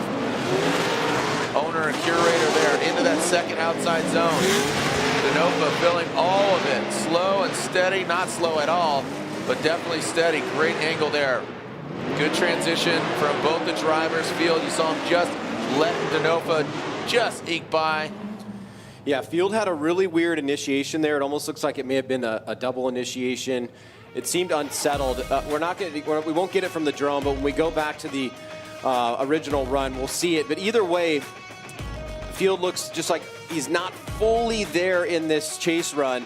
Has some moments here where he starts pulling it on, but Denofa is giving him a good opportunity to attack. Denofa is running the wide lines. He's keeping all the criteria in mind that the judges are looking for the lead driver. And then right there, Field does take that outside zone really well. Right there, right there. Yeah. You see that kind of like double pump almost? And the judges do not like that. So that's going to be a tough break there for Matt Field. I don't know how they're going to score that. Oh, Field backing up. Oh, he's calling competition timeout. So definitely something not right with the car. I was going to say it didn't seem like the typical Matt Field that we're used to on that run. And it definitely came up in a couple different places there, the initiation being one, and then coming off the bank. It just didn't look like he had everything that he wanted to get out of the vehicle at that moment. So Denofa, solid lead run. He did what he needed to do. But we'll see what happens here on this competition timeout. All right, comp timeout is called the NGK competition timeout. Thanking NGK for their support. Do spark plugs timeout? They sure do. And timely spark plug replacement not only prevents fouling and provides the best engine performance, it ensures less repair time and can save you money on unnecessary repairs. Visit ngksparkplugs.com to learn more about OE suggested spark plug intervals and find the best plug for your engines. NGK, the ignition specialist. You can see Odie coming over, checking out, seeing what's going on. The hood is off. Looks a little bit more serious than maybe we anticipated, huh? Yeah, you can see the crew. It's maybe losing power or something. Checking spark plug wires. What's going on here? Yeah, just it might be misfiring, just making sure all the connections are good. Something might have come undone. Oh boy. Take off the hard card, messing around fans. All right. So 4 minutes and 14 seconds into it for Matt Field on competition timeout. But let's move on here, Jared. Another biggie. This is a biggie. Biggie Smalls, here we go. Ryan Turk, Travis Reeder. Now, both these guys didn't have their cars. I mean, Turk wasn't there at all. His car wasn't there at all. Reeder, he had a Honda Spree. I don't know if you've ever seen a Honda Spree drift at Irwindale before, but no Honda Spree now. He's got Old Red. His S13 will be going against Ryan Turk, currently second in points, only 8 behind Vaughn Gittin Jr. And Ryan Turk, again, talking about how he keeps his composure with Laurent Nickel, thinking about his wife, Shannon, and his brothers, including one of which is twin brother. You got Justin, Evan, and his pops. Captain Turk over there, live free or die. That's their motto. Travis Reeder from the Pacific Northwest, a great addition to the Formula Drift family. He's really just developed over the years as a great driver from Pro 2 into Pro, making history last year, and now here he is behind the wheel of Old Red. You see Ryan Turk, again, just a lot of shaking going on in that cockpit, man. Yeah, he is chomping. Oh, boy. All right, here we go. Camera's off, no big deal. Here we go. Ryan Turk, that come out, Toyota Racing, Toyota Corolla hatchback. Initiated into the bank. Big angle there. Oh, he unwinds. He unwinds and goes hard in the wall. Oh, my gosh. Huge mistake. Let's give a little context to this. Both Travis Reeder and Ryan Turk were experiencing some version of mechanical issues with their car. We heard about that from Laurette when she talked to Steph, and then we knew that there was something going on with Reeder's car, but it seems whatever happened there, the bad side of the coin went against Ryan Turk, and he goes pretty hard into the wall. Right after initiation, you could see the front wheels wanting to pull up towards the bank, maybe losing power or something like that, and he goes hard into the wall, and definitely now it is a wait-and-see situation. A really tough situation for Ryan Turk, who is 8 points out of the championship lead and really needs to get past the top 16 to continue his run for his first ever championship. Just what went wrong here? Look, he initiates, it comes unwound. Look at inside the cockpit. He locked him up. As soon as he initiates, you could see that the front wheels he brakes on the front wheels, understeer, and now there's nothing he can do after gone. that He's along point. for the ride. Yeah. Yeah, you saw him initiate, and he threw a massive angle at it, but it came unwound. And then he tried to counter, and you could see inside just his hands scrambling to try to find which direction to go. You know, it's that we saw that earlier. Man, a that couple is of a the tough drivers. break there. Wow. So as you can see the clock there for Matt Field, the car has started. We got 1:23 on the clock. He definitely has fixed his vehicle given the competition timeout. And no problem for him and his team. But right now, look at that. And you can take see a look at that right front. Yeah, that's a problem. that's not where it should be. Oh man. Wow, Ryan Turk and his team. I think now you got to start thinking about Sunday, and you got to start thinking about what do we need to do in order to win on Sunday, because you know Vaughn Gittin Jr. is feeling just a wave of emotion and momentum. He's got Taylor Hull he's going against, and then he'd have to go against either LZ or Osbo if he won that, you know, and Hull would love to, you know, play spoiler and get all the way into Final Four and then eventually on the podium. But right now, well, this is a tough situation for Ryan Turk, because not only would they have to fix the car in 5 minutes, they'd also be sitting on an incomplete of their own. So this seems like it is not going in Ryan Turk's favor right now. Yeah. Wow. Yeah, a lot of scenarios playing out. But let's throw down to Lorette Nickel. What's going on? Hey guys, I'm talking with Odi Bakchis right now. Why did Matt call a competition timeout? I guess on initiation the car broke up, and you know we saw that. After that, the car was running good, so we're hoping that it's going to be fine the rest of the run, and you could put together a really solid run. So we'll see. Okay, and to clarify, what happened in your lead run? Yeah, I was really looking forward to doing really well tonight, and unfortunately, I basically chipped off the dog rings going to fourth gear. Essentially, it's what allows you to engage into fourth gear. So I tried like 5 times to get into fourth gear to initiate, and it just wasn't happening. And just to be safe, I try to drive off and just up on the bank. And very fortunate that Dan didn't hit me, because it was kind of a handful for both of us, I think, there. And the follow, I was able to really slowly put it in gear and have a really good time following Dan. But that's it for this evening for me. All I could do is help Matt out and check on Adam, who's running my previous year's composition car and doing really well. So at least I get something to do out here, and just trying to make the best of it. Odi, thank you so much. Thank you. Jared. Thank you so much, Lorette. And yeah, a very, very unfortunate turn of events there for Odi Bakchis. You could see, man, I just got a text from I got a text from my homeboy Ron. He says, "Man, what's up with all the gremlins here?" I said, "Irwindale." That's just Irwindale, man. All right, we got the AM Zoom going on right now. Oh, look at the cone. Look at this cone guy over here. All right, everybody, stop yelling. Stop yelling. All right. Calm down. All right, we got a rear-wheel drive Civic with an LS, huh? That's what we're doing. Eric Hill crushing some brewery. Nice. That's from Placentia. Hey, what's up? Corey the Boss Hosford in the building. What's up, Corey? Put your hands up. You can talk to us, Corey. Corey, can you hear us? No, I think he's just overwhelmed right now. Some of these people's setups are pretty sweet. What the hell? We got Patrick up. Yeah, Corey, can you hear us? Yo, Patrick's in the stream. Steven, what are you doing? A lot of Adam LZ fans out there. Oh boy, what do we got here? Is that Formula Derp? What's up? Yo, I'm on top of the stream. Hey, I call it like I see him. So Ryan Turk being escorted off on the back of a flatbed. That's not the way you want to do it, unfortunately for Ryan Turk. And like I said, Ryan, what do you right? He's got to think about Sunday. Like, I mean, in order to fix that, I mean, the Papadakis camp, they have corner tables, meaning they have parts plates with the corners ready to go, but that's just, for what? You're going to come back. You're at a deficit. Do you start thinking about, let's get it dialed for Sunday? Probably, yeah. I mean, in all likelihood, it's hard for us to see exactly how much damage, but it looks pretty extreme.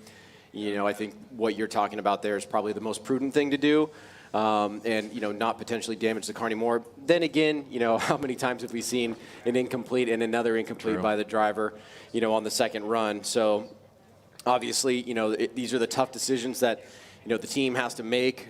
It's questionable about whether or not it can get back together at all, though. I'm just wondering what went wrong. Right. I'd really like to know. And now's not the time, Lorette, but definitely looking forward to saying, what went wrong. Because again, just through the initiation, it looked like a nasty flick and just had too much angle, and then it came unwound. Yeah, Steph did the universal flick drift sign right there. Yeah. So I think they're recounting what may have transpired there and trying to see if it was a problem or nerves. Who knows? There's all kinds of stuff. And like you said, you made that observation earlier of Turk seemed very confident coming out of 32, and then being late in the 16, and here he is, takes it hard on the wall, and now Reeder with a major advantage. Yeah, and there it is stacking up. If we were to see Ryan Turk go out, that would put Reeder right into the grade 8, and then our bracket would be filled as soon as we get through Denofa and Matt Field, and looks like it's edging towards Denofa at this point. So we're stacking them up here in the top 16. Literally into the wall, stacking them up. Yeah. Yep. So we'll get Ryan Turk's vehicle off here. We'll see if we can set it up, and then we are to see, I believe, next should be Denofa and Field, right? Revisiting that, and here they are. So second half of this battle, Ryan, just recalling for the fans that are tuning in, what happened on the first battle between Denofa and Field?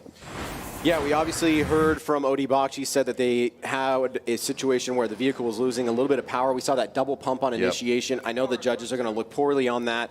I don't know if it's going to be an incomplete, but Matt Field definitely has his work cut out for him here. Denofa in his lead run looked really solid. That was a beautiful lead run from him. So right now he's sitting in a great position. All right, we'll see if we are 100% power here for Matt Field. He needs to throw it down and needs Denofa to make a mistake. Looks like Field definitely has the power back on his side. Denofa higher than Field. Look at that, the gold nose. Nosing in onto Matt Field. Giving a little bit of distance there in that second outside zone. Field, he's doing exactly what he needs to do, but if Denofa continues on the paces that he's at, Denofa goes wide around that second front clip, but is this enough, Ryan? Denofa brings it around. Man, look at Field pulling away. Definitely had the power of the babe. There you go. So let's take a look at it again here. Yeah, it looks like Denofa definitely did enough there to move on into the grade 8, especially given the troubles that Matt Field was having on his chase run.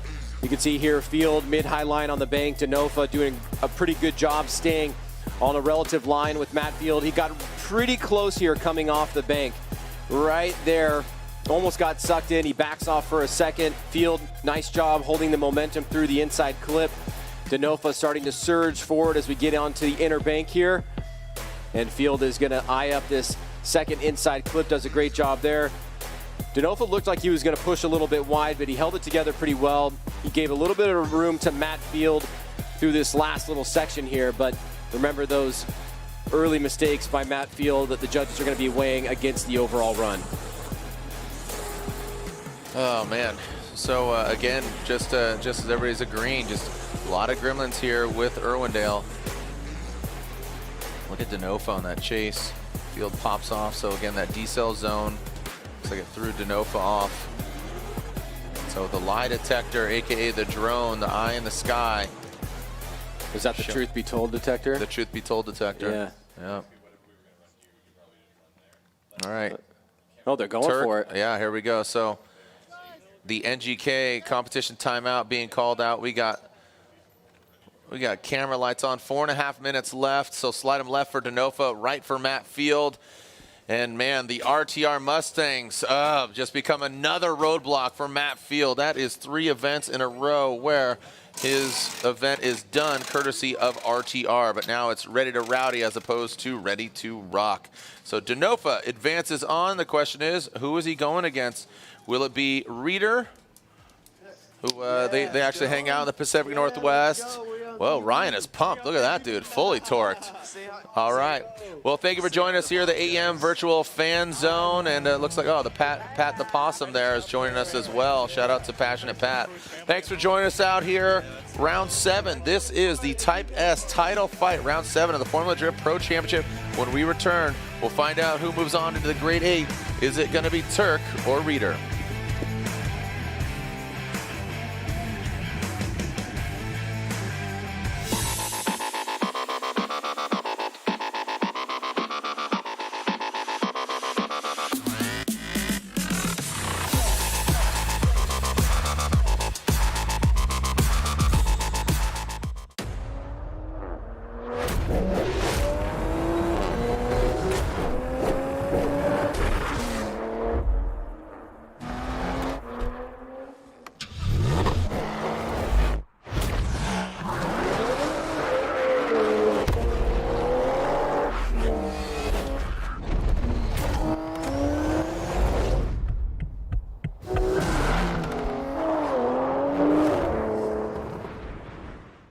What takes me to my happy place is actually adding a bottle of Royal Purple Max Boost every time I fill up my tank, and literally feeling the difference it makes with my engine. It's like putting on your favorite pair of socks. What a coincidence. Now at O'Reilly Auto Parts, when you buy a bottle of Max Boost, Royal Purple is going to send you a pair of Royal Purple designer socks. Personally, this might be one of the best promos ever. Max Boost bumps up that octane number a legit 3 points, and the socks put some heat on your feet. How you doing, right?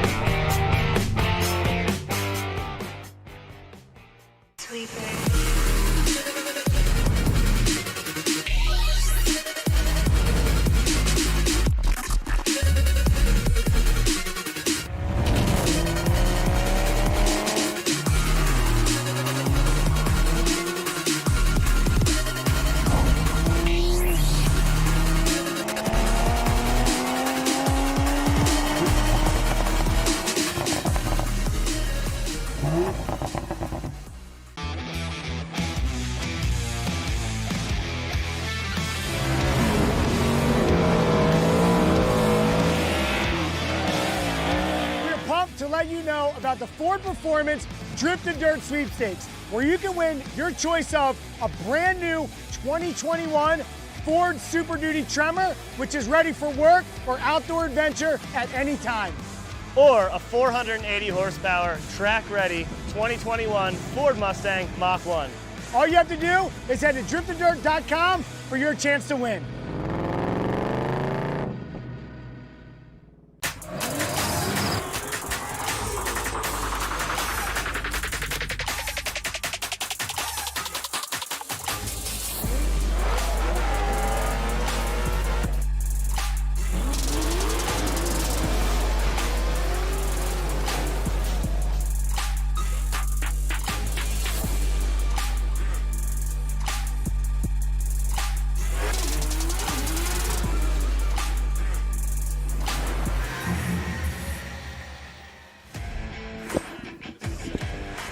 Oh, it's going to be close. 20 seconds. I don't think that's going to happen. They don't have a wheel on. I think that's going to be the end of it, unfortunately, for Ryan Turk and his team thrashing on it. And less than 10 seconds. That's going to be all she wrote. 3, 2, and 1. As long as that is exactly concurrent. Oh boy, start thinking about Sunday, boys. On any Sunday. It's the famous movie, right? Bruce Brown, Dana Brown, the Brown family, and unfortunately, suit is off. Yeah, that's a tough break. You could see, obviously, very disappointed there. We'll probably hear, the stories about what transpired and get to, the underlying reason of what caused that to happen. But yeah, you can definitely see on his face a lot of disappointment there. It is hard to hold that back. You are an event and a half away from potentially your first ever championship. Yep. He's come close a couple times before. He got second to Forsberg, I believe, in 2009 or right around there. Yeah.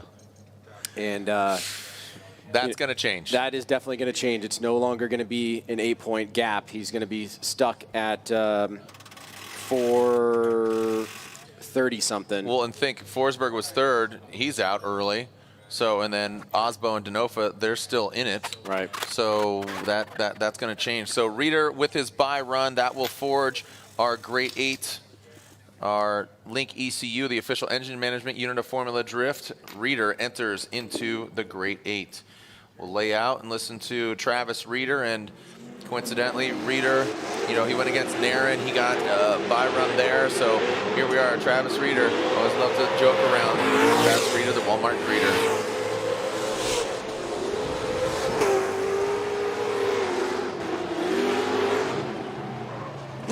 Whole red. He's going to have to go against Chelsea Denofa. And these guys are homies, you know, between you know, their wives and girlfriends, their friends, they hang out in the Pacific Northwest, and now they're going to be going against each other. So Reeder knows what to expect. They've drifted at Park up there in Portland, and you know, they know each other's driving style. They've driven around. I don't know if they've competed against each other in FD, if they've gone head-to-head, but I know they've had some thrash and bashes there in the PNW. All right. Again, our Link ECU Grade 8 is upon us. So, all right, Lorette, what's up with Turk? Ryan, I don't even know what to say except that I'm so sorry, but could you explain what happened after initiation? Yeah, I just initiated and I just wasn't ready. The track was a lot looser, I guess, and I'd initiated with so much angle and was just totally taken back by it. Couldn't correct. Tried to ride it out, couldn't correct, and when that happens, when you get that snap straight, that wall is like always gonna arc in the wrong direction. So I was trying to turn out of it the entire time, and well, not trying to run into it, and then you just run out of time. I just couldn't get the car slowed down, and we did as much as we could. The guys have been working tirelessly for like the last 3 hours, getting a new fresh engine in here, so I'm just super bummed for the entire team. Just couldn't put it together out there, made a dumb mistake. So we'll get her sorted for Sunday and see if we can't win. Ryan, thank you. Thanks. Guys. Wow, thank you, Lorette, for grabbing and asking the tough questions. And yeah, it's pretty heartbreaking. And he admitted driver fault, which is, I mean, that is a mark of a champion. But now as we look on the line here with Vaughn Gittin Jr. and Taylor Hull, you're starting to see that Gittin could pull away here, at least on this round, if he gets past Taylor Hull. Taylor Hull has been driving phenomenally. He is not going to be pushed over easily, but you know Ryan Turk and the other championship contenders are looking on right now at this very battle. Yeah. I mean, Vaughn Gittin Jr. could separate. You know, he could separate from the pack. You know, it's almost like drag racing, just gap him and pull on him. But Taylor Hull, we saw he brought it against another champion, Dai Yoshihara. If Taylor Hull's gonna, I mean, there's something to be said about going up against a former champ, a points leader, and just, you know, looking at the track record. Literally, Taylor Hull probably has some confidence in trusting driving with a driver of that caliber as opposed to somebody he's never driven against before. So here we go. Vaughn Gittin Jr., Taylor Hull, our first battle of the Link ECU, Grade 8. Here we go into that first bank. Woo-wee, Rick. Look at that thing just pulling away on him as the Type S lights illuminate that big bank. Taylor Hull just not part of the equation right now as Vaughn Gittin Jr., 2010 champion, current points leader. Would love to win again. He has 2 wins already in the bag, and that was that doubleheader victory in Seattle. Ryan, Taylor Hull just not in the same zip code. I'm actually very surprised about that. I did not expect Vaughn to gap Taylor in that extreme fashion. I have to wonder if Taylor just did not get the appropriate jump out of the gate for this very important battle here. Let's take a look at it. From that vantage point, you're already seeing that Vaughn had a huge gap on Taylor.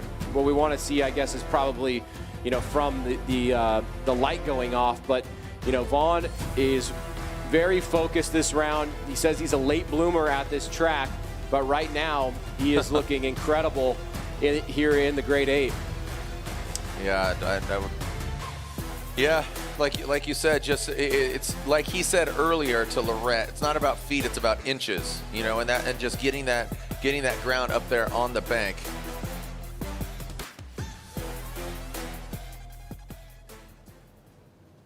All right, let's see what we got. Hull will now lead. Vaughn Gittin Jr. will give chase. What do you think the strategy here is for Vaughn, Ryan?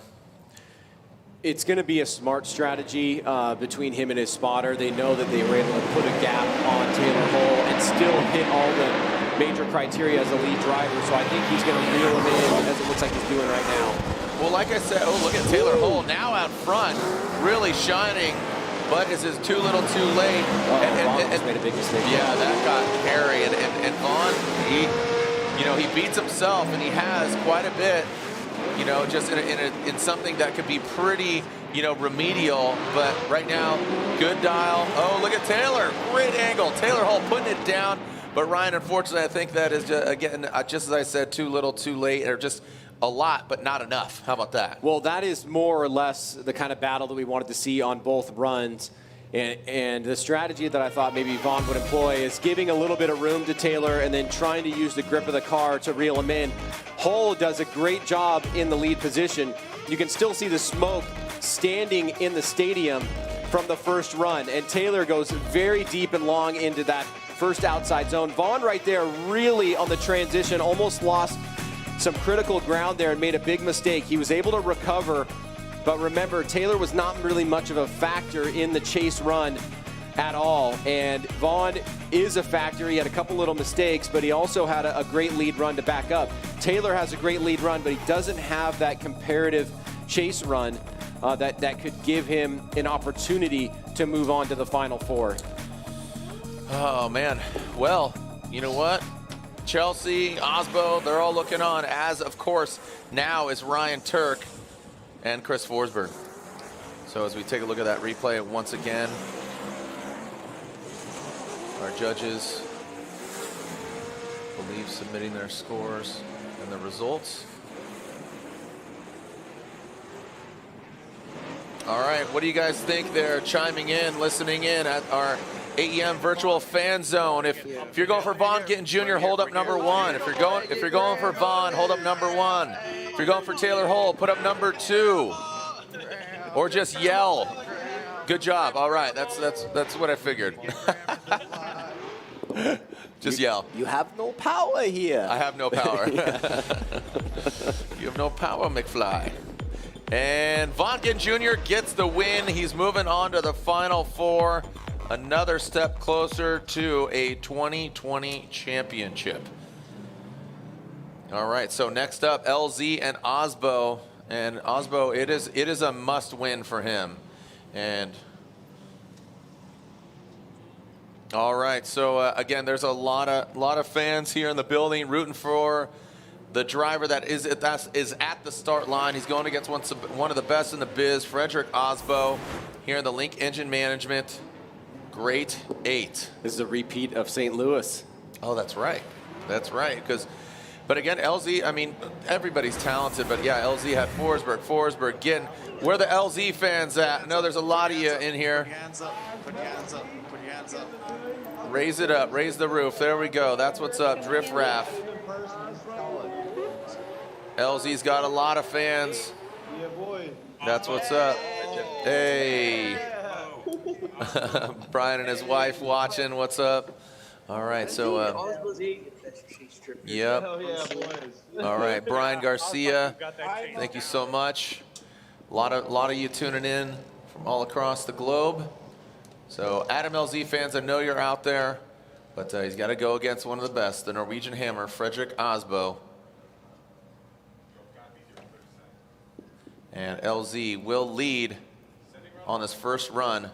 Again, the borrowed car from Odie Bakshi's, the Arrive and Drive program. So if you're interested as well, that'll be happening next year. Reach out to Odie, a little Arrive and Drive. Here we go, Adam LZ, Frederick Osbo. LZ initiates into the bank. That is a proven car. It's a 2019 chassis, and look at that Osbo falling down a little bit. LZ drops down low. Look at this transition, and look at Osbo. Down to the side, LZ Doesn't get all the way out to that wall, but then he slides it, backs it up around that front clip. And now into that last outside zone. Let's see where they navigate, put the car. Ooh, Osbo taking out some candlesticks there. So did LZ. Ryan, a fairly equally matched battle right there. I think the third outside zone would probably go more towards LZ leading Osbo off, because LZ looked like he did that as well. But let's take a look at the beginning of the run here. LZ mid-high line on the bank. Osbo surging forward, trying to get settled here, looking for that opportunity to attack. He surges forward after they leave inside clip number 1. LZ transitioned a little bit early on that from that inside clip to try to give himself good room there in that second outside zone. Osbo looking to attack now. Now this is where you saw the cars go off course. Watch, LZ is going to go real deep in here. Osbo following him. LZ hitting some cones. So both drivers going off there, and got a little wacky right before the finish line as well. Osbo taking that tighter line. You can see both drivers. I think the judges would say that LZ was kind of leading Osbo off there because Osbo was trying to follow his line. But let's switch things up. Osbo now going to the lead as Adam LZ will chase him down. All right, got a little track cleanup here, courtesy of those Ford F-150s. Ford F-150, America's best-selling full-size pickup for good reason. It delivers an unsurpassed combination of power, capability, and efficiency in our AEM virtual fan zone. The F-150 offers best-in-class payload and up to 13,800 pounds of available towing, thanks to its most advanced powertrain lineup ever, including a brand-new 3-liter Power-Stroke turbo diesel V6. Check out America's favorite truck at your local Ford dealer. Yeah, it's really... All right, if you haven't already, please vote for your favorite Formula Drift driver. Go to the chat on YouTube. You'll see the little button right there at the top of the chat. Click it, let us know. Who is your favorite Formula Drift driver? Brought to you by Holley and Holley Performance. Let's switch it up. Osbo will lead, LZ will give chase, giving Sopa the thumbs up. Lights are on. Send it, here we go. Frederick Osbo, Adam LZ, second half of this battle. And here comes Osbo. Guns a-blazing. Superman. Big angle there from Osbo. LZ. Quite a few distance of vehicles behind. Now that second outside zone, filling all of it, rocking the camera.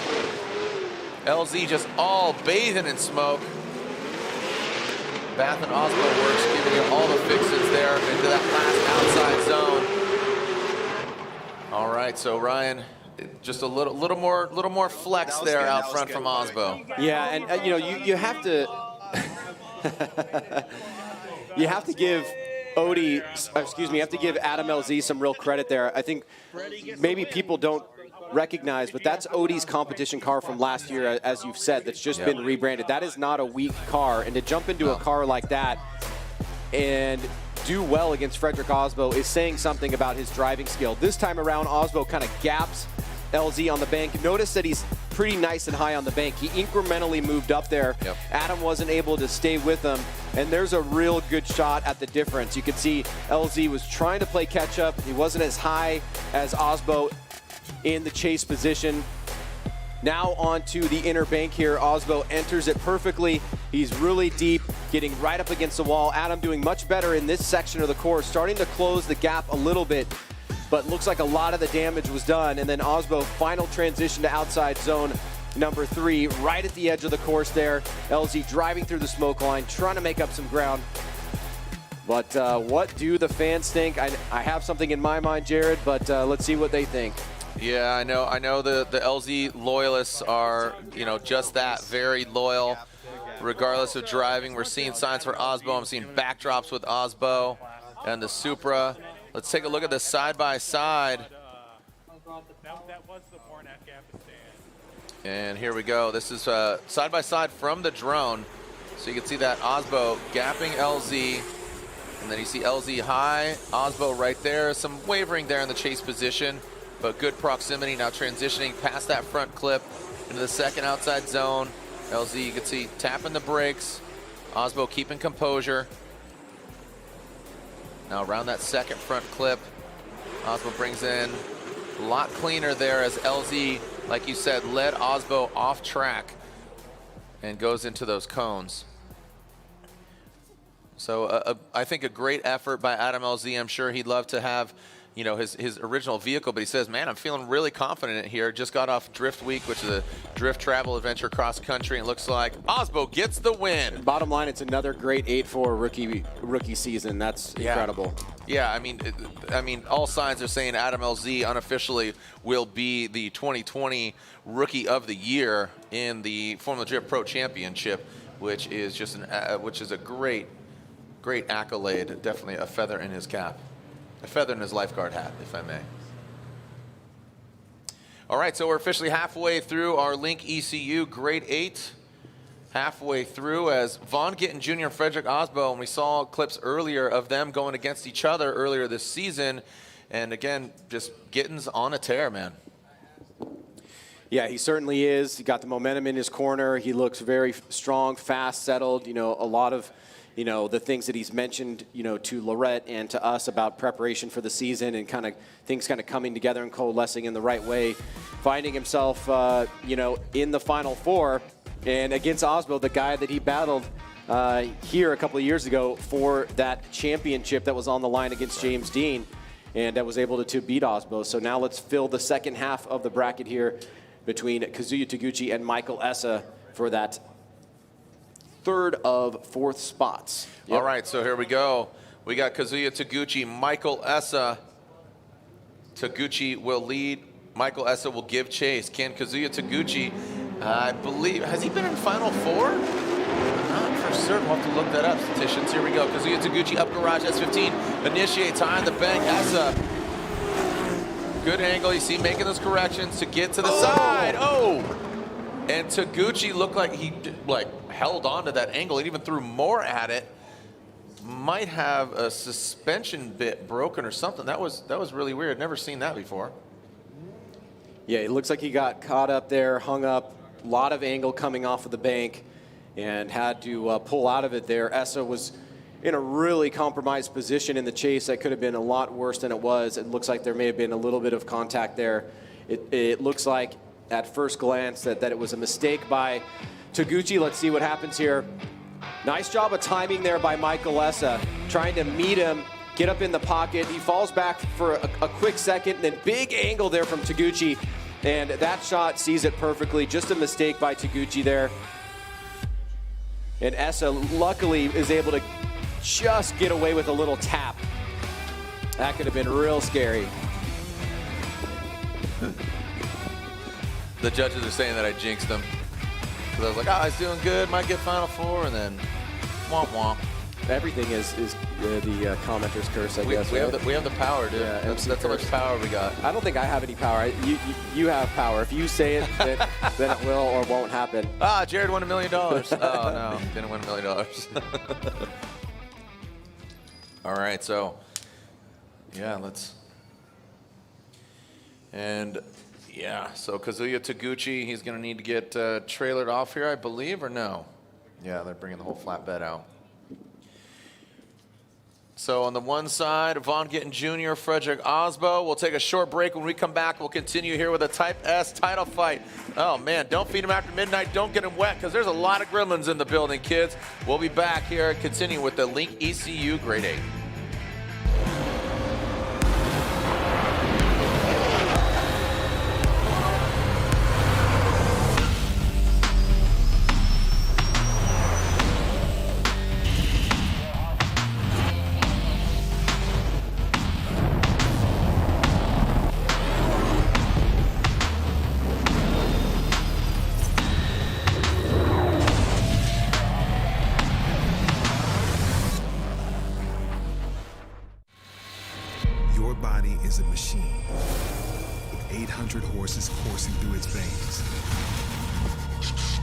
Ignited.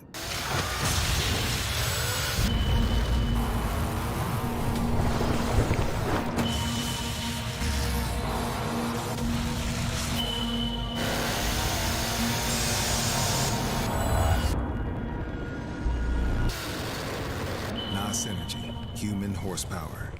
What takes me to my happy place is actually adding a bottle of Royal Purple Max Boost every time I fill up my tank, and literally feeling the difference it makes with my engine. It's like putting on your favorite pair of socks. What a coincidence. Now at O'Reilly Auto Parts, when you buy a bottle of Max Boost, Royal Purple is going to send you a pair of Royal Purple designer socks. Personally, this might be one of the best promos ever. Max Boost bumps up that Octane number a legit 3 points, and the socks put some heat on your feet. How you doing, right?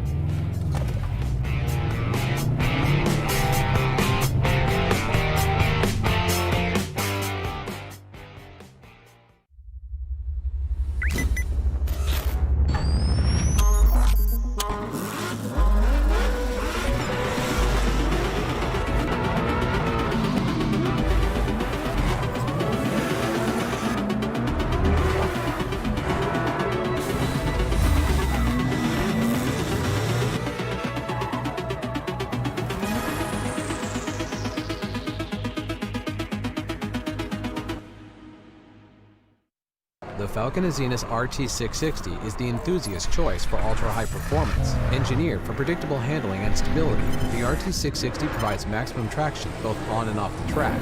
Your competitive edge has arrived with the Falcon Azenis RT660.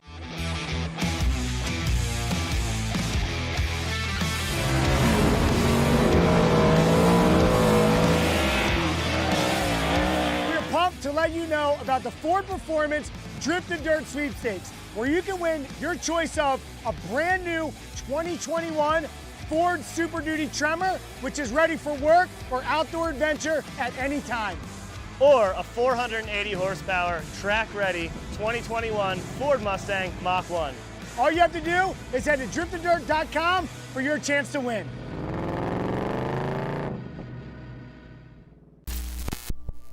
Link ECU produces standalone engine management technology with a range of products that allow you to unleash the power of your engine. Acting as your car's brain, Link ECUs control electronic fuel injection and ignition.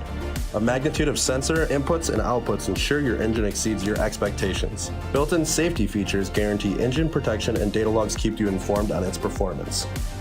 Smoke your tires, not your engine, with a world-leading Link ECU.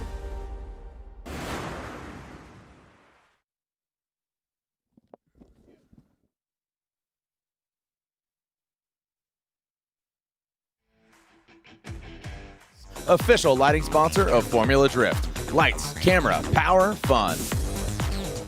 And GT Radial. Experience the performance.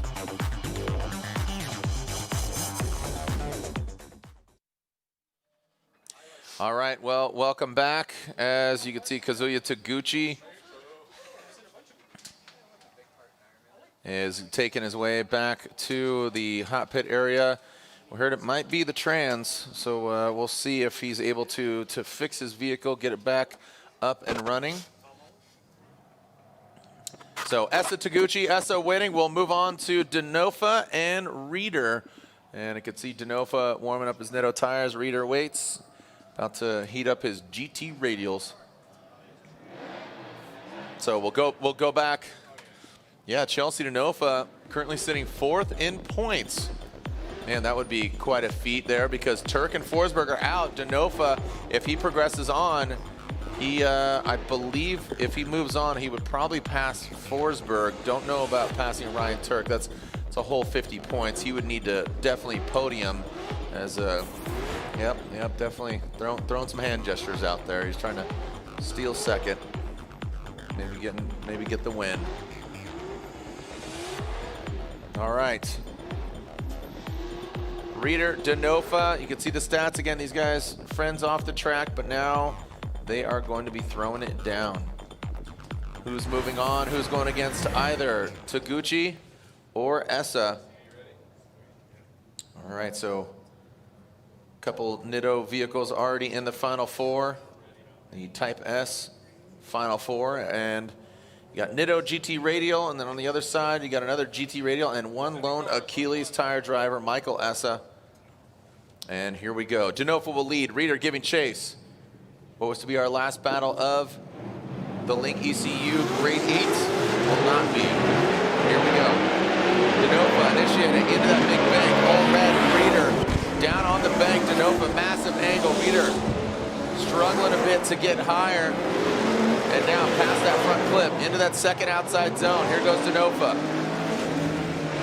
Massive angle from Denofa. Reeder.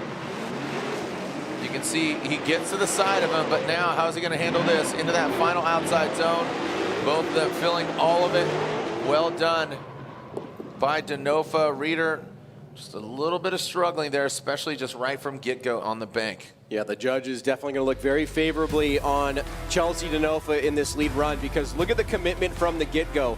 He starts high on the bank, and he pretty much continues high on the bank. He came off just a tiny bit early, but it was a beautiful way to execute the big bank. And then huge angle through inside clip 1, but staying on throttle, using that decel zone as more of an adjustment zone there. Reeder was really struggling on the big bank to try to stay with Denofa. He gets close to him here through inside clip number 2, does a good job through the smoke line, but you can see he kind of straightens up a little bit there on that last transition.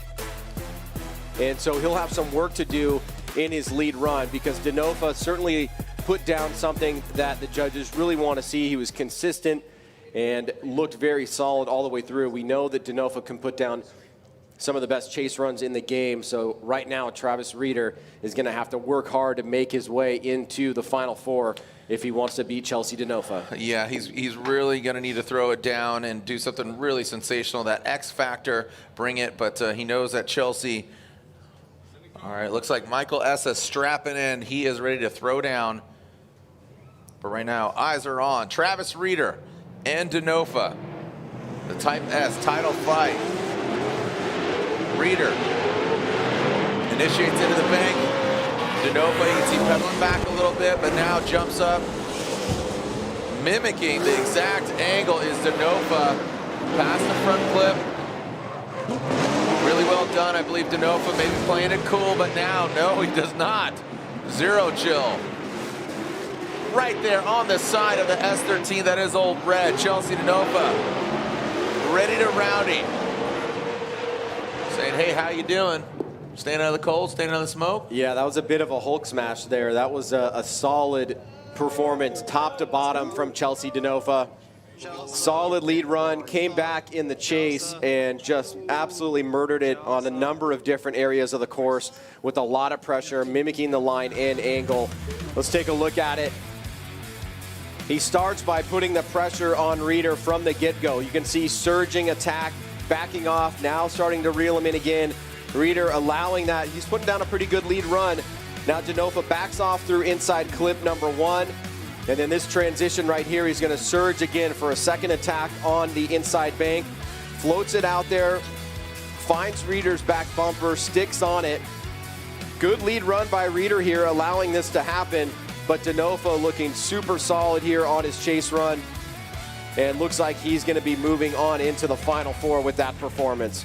Yeah, that was just too much for Reeder to make up. Really solid execution there. Well done. So let's make it official. We'll go to the judges and see what they say. Remember, we have to go back to the Taguchi Essa battle to find out who's doing good, who's staying out of the cold.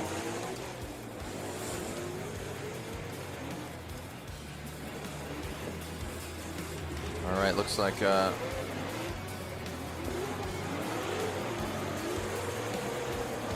yeah, talking to our statisticians here, seeing what's up. All right, and there we go. Chelsea Denofa gets the win. Denofa advances on into the Final Four. So really well done there.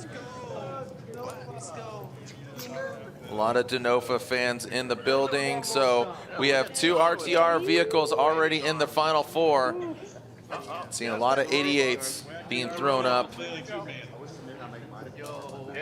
So Kazuya Taguchi, Michael Essa. Oh, so there it is. So Essa will make a bye run. Kazuya Taguchi not able to make it to the start line. So Michael Essa against Denofa. So Michael Essa and Denofa, and then Von Gittin Jr. and Frederick Osbo. Ryan. Yeah, more gremlins, man. You called it. Yep.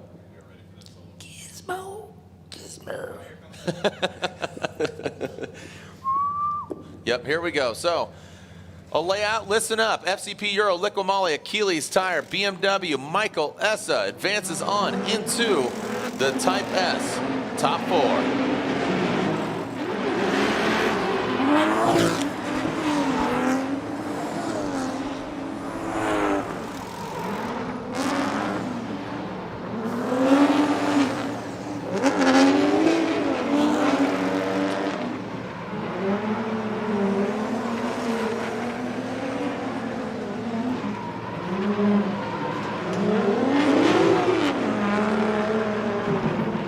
All right. Well, there you have it. Essa finishes it out, and he will be going against a driver that is with Lorette Nickel now. Lorette? Hey, thank you, Jared. Hi, Chelsea. If we can bring him on over here. Chelsea, nice work. Congratulations on your win. The longest Irwindale track that we've ever seen. We'll talk about tire wear and trying to keep those tires working for you.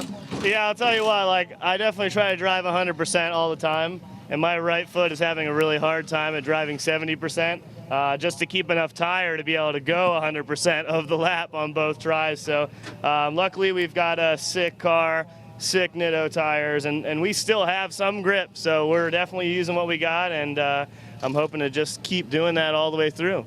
Doing a little bit of cruise control with the gas pedal, you know. Your next battle, you're going to see Michael Essa. What are your expectations battling him? I think it'll be a good battle. I've gotten to chase him a couple times out there, so I think we had some good runs, and I think we have the car and team to take it all the way today. Looking at championship point standings, the door may have been open for you. Are you thinking about that at all? No, not really. Just one pair of tires at a time. Where's your comfort level with this track? It's pretty good. I've crashed a lot here and done some stupid crap here, so I've already got that out of the way. I know the worst case scenario, so we just got to cruise on through. Chelsea, thank you so much. Guys. Got that out of your system, huh? Right. Yeah, well, we'll see. But yeah, you know, Chelsea he's all over the place, man. He's ready to go. He seems really calm. He doesn't seem like really eager beaver. Just again, one step at a time. And you know, the RTR team captain, you know, Von Gittin Jr. leads the pack, but he's got to go through Frederick Osbo. Could we see an RTR final? We'll see. But Denofa's got to go through Essa. So 3 champions already in the Final Four. Gittin, Osbo, Essa. They're all going for a second championship. Essa not in the equation as far as getting the overall, but there is the bracket. That's how it shapes up in the Type S top 4. Von Gittin Jr. against Osbo. Michael Essa against Chelsea Denofa. Yeah, I mean, we've seen these 4 guys be around this part of the neighborhood quite a few events. Michael Essa with that 3rd place in Seattle and looking to do battle against Chelsea Denofa. You know, you talked about him as a driver, and I think this year more than others, we've always kind of known as we take a look at some of the competition points of what's at stake tonight, that Chelsea's one of the best drivers out there. This year in particular, for me, it's kind of had the feeling like he could win at any given event at any time. And that's a different feeling than I think that we've had in the past. And that could just be maturity as a driver, a program, understanding what he needs to do to win. He obviously got that win right out of the gate in St. Louis. And he's done battle with Von Gittin Jr. a couple different times. And getting right there to Final Fours, finals a couple times this season consistently, basically I think has turned over a new leaf for him. And I think it's definitely something to be super proud of. Yeah.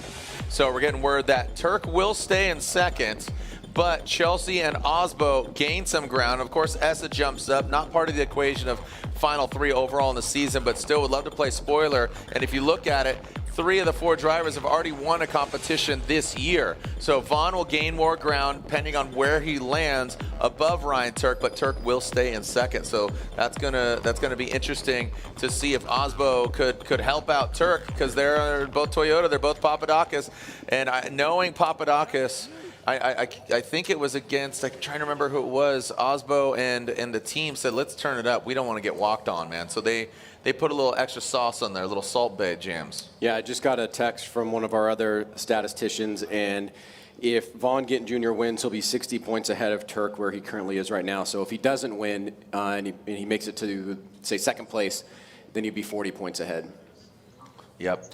All right, not all at once. Not all at once. One at a time here in single file order.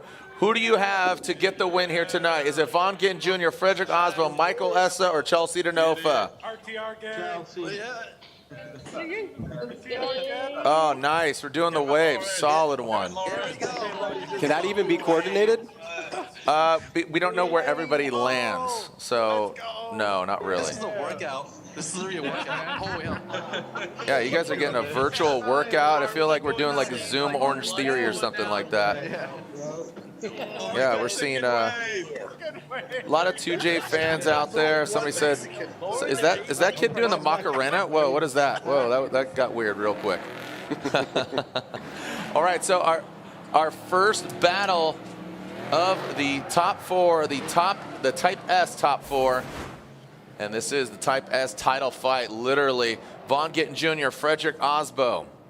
You see the numbers, you see the stats. We're going to start doing a lot of if this happens, then this could happen. Please do. I got the first one. If Vaughn gets knocked out in the top 16 on Sunday and Turk wins, he can still win the championship. If Vaughn gets knocked out in the top 32 and Turk gets second, he can still win the championship. So there's plausible pathways there for him, and we're going to start hearing about that with respect to the other two guys that are in the championship chase as well, one of which is going to do battle against Vaughn Gittin Jr. right now, and that's Frederick Osbo. The Type S title fight, Formula Drift, round 7. Remember, tomorrow and tomorrow night, the final round, round 4 of the Link Engine Management Pro 2 Championship, as that's been just an exciting series this year. So much talent. Really looking forward to seeing how that all transpires. Saw that Josh Love, he went hard into the wall. I think caught air. It's pretty violent. I know he's calling all hands on deck to see if he could get some parts. I saw that last night on social media. Hopefully he got something together. And then, of course, on Sunday, round 8, the final round of this Type S title fight, 2020 Formula Drift Championship. Yeah, Austin Mata, Jonathan Hurst, Love, and Brutsky right there. Good little battle. That's a good one. All right, so here we go. Nitto Tire filling the track here in just a moment. Vaughn Gittin Jr. will lead. Frederick Osbo giving chase. Any claims out of the gate on this one? Vaughn's going to gap him. I think he is. Watch this. Oh, we got to restart? Ooh, I should have bet you. Yeah, but he slowed down. We're not betting. I'll bet you a beer. All right. Yeah, Michael Essa shaking some things up. You saw him under his hood thrashing. Wondering what's going on there. Yeah, I hope there's no issues with the car. I'd love to see it really solid Final Four battle with him and Chelsea DeNofa. Could be opening some things up. Who knows? Just uncorking the thing because he knows he's going against Chelsea DeNofa, and he just saw him run against Reeder and just twisting the screws on him. Saw DeNofa against Field, and here we go. We are ready. Restart, strike one from Vaughn Gittin Jr. What do you think? Vaughn Gittin Jr. going to gap him? That's not totally gapped, but definitely had some distance, had some lengths on it. But no, Osbo closing the door with that Toyota Supra. Well done. Vaughn Gittin Jr. transitions past that front clip. Let's see if Osbo, there he comes. That Rockstar energy drink. Toyota Supra to the side of the Monster Energy. Nitto Tire 4 Performance Mustang RTR Spec 5D Brink coming into that last outside zone. Both of them right at the line. Oh, doctor, come on, make some noise. Vaughn Gittin Jr. and Frederick Osbo. Yep, yeah, the fans definitely respecting that. That's kind of more or less what we came to see. A good, fair, solid battle between two top competitors. Let's take a look at it. Osbo trying to not let Vaughn get away, and he sticks with him on the big bank, trying to maintain that same line and angle. Does a pretty good job. Nice transition through the smoke line there. Surging forward. Let's look at it one more time. Big angle from Gittin coming down off of the big bank. Osbo got caught in a little bit of a tough position for a second, but made an adjustment. Now Gittin right there, just below that white line, but still deep into that zone. Osbo takes full advantage of it, super close. Really, really tight on that transition, right on the back bumper of Gittin, and that is what we like to see. Great way to start off this Final Four battle, as now we'll switch things up. And here we are as Osbo will now lead, checking the bank, making sure there's no debris. Looks like Vaughn keeping the Nittos hot and toasty. All right, so we got some debris, aka some debris up on the bank. And what's good about the track is at the start, there's not a heavy bank here. This isn't like wall or anything like that. But here we go. We take a look from the sky. This was the battle that just happened there. Vaughn Gittin Jr. leading, Osbo giving chase. Yeah, that's up super high. I'm getting a nosebleed. Look at that. Again, the truth be told, Cam. Yeah. Yeah, it's almost so high that you're mostly looking at the smoke that's being created there. But as we see this last little S section, you can see just how hard both drivers were pushing and really get a good perspective there of, kind of what needs to be done on this second run. Both drivers really doing their roles appropriately and making some strong moves. Osbo now will take the lead. Let's see if he can do something here to push back against Vaughn Gittin Jr., who's established himself as the clear leader now. All right, so almost a little bit of a moment of silence there, just witnessing beauty, some great driving. Here we go. Who's going to the finals? Osbo or Gittin? Osbo leading. Vaughn Gittin Jr. giving chase. Osbo initiates. Look at this. Osbo gapping Gittin. Oh, we get to the wall. Gittin taps it. Osbo comes down. Now coming past that front clip. Let's see how they handle this second outside zone. Osbo gets all the way out there. Vaughn Gittin Jr. coming just a bit short. Now tucking into that smoke signal.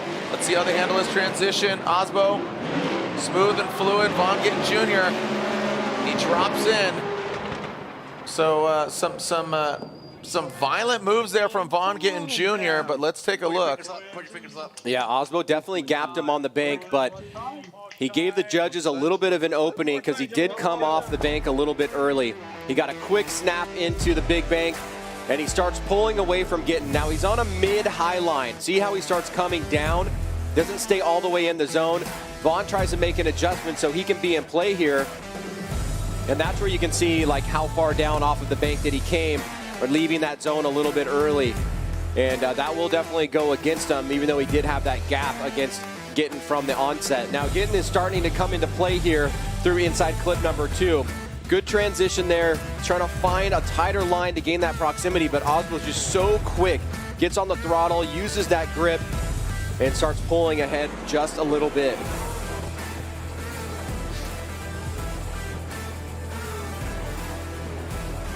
All right, taking it all in there as Osbo led. Vaughn Gittin Jr. just taps the wall. Judges requesting side-by-side here. Well done by both of them. Yeah, I mean, I think, you could pretty reasonably say that Osbo had the better of the chases, but Osbo did come off the big bank a bit early, and maybe that will have an impact on how the judges think that Gittin could have done in his chase. Yep, of course, we're going to go to the side-by-side. That's pretty much standard here. Let's take a look. Gittin in the lead on the left, Osbo on the right. See that gap established? And then Osbo in his chase, super close to Vaughn and mimicking what he's doing on the big bank, right? So he makes that mistake in his lead, but he pretty much does a pretty good job as the lead driver the remainder. And Vaughn really doesn't come into focus as a chase driver until about the second inside clip, or maybe prior to that on the second outside zone about halfway through. One more time. Oh, fans are saying one more time. I don't know if they're selfish or they legitimately think it. You know what I mean? They just want to see some more driving. Osbo would love to slow the Gittin train down. And I know Ryan Turk's pulling for Frederick Osbo as well. Both these guys, Toyota, Papadakis Racing. Someone said pizza. It's a pizza. Ryan, he just made it. Pizza. Can I have some pizza? Pizza break. Who's talking about pizza? Let's just have a pizza break. I also suggested to FD that they just do like a paid subscription. Yo, they're talking about pizza. Solid one. Yo, there's pizza everywhere. I say we just make a custom Discord server right now. All right, go for it right now. So the judges are still analyzing. Are we going one more time? Are we going with Vaughn Gittin Jr. We going with Frederick Osbo. Which way are our judges going? Chris Ewell, Brian Eggert, Ryan Lontaine. Who's moving on to the finals? And we do have a third place battle because of no qualifying. Still waiting for the outcome here. I believe we're all in. Here we go. Slide him left for Gittin, right for Osbo. One more time from Chris. Ryan Lontaine says Frederick Osbo. And Eggert says one more time. There we go. So it's a one more time battle. Ryan Lontaine, going to you. If you would, throw on your headset there real quickly. And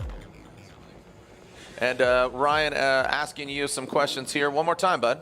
Yeah, one more time from the other two guys. I went with Osbo because I thought he had more proximity in the chase and made less compromises in the chase position to maintain that proximity.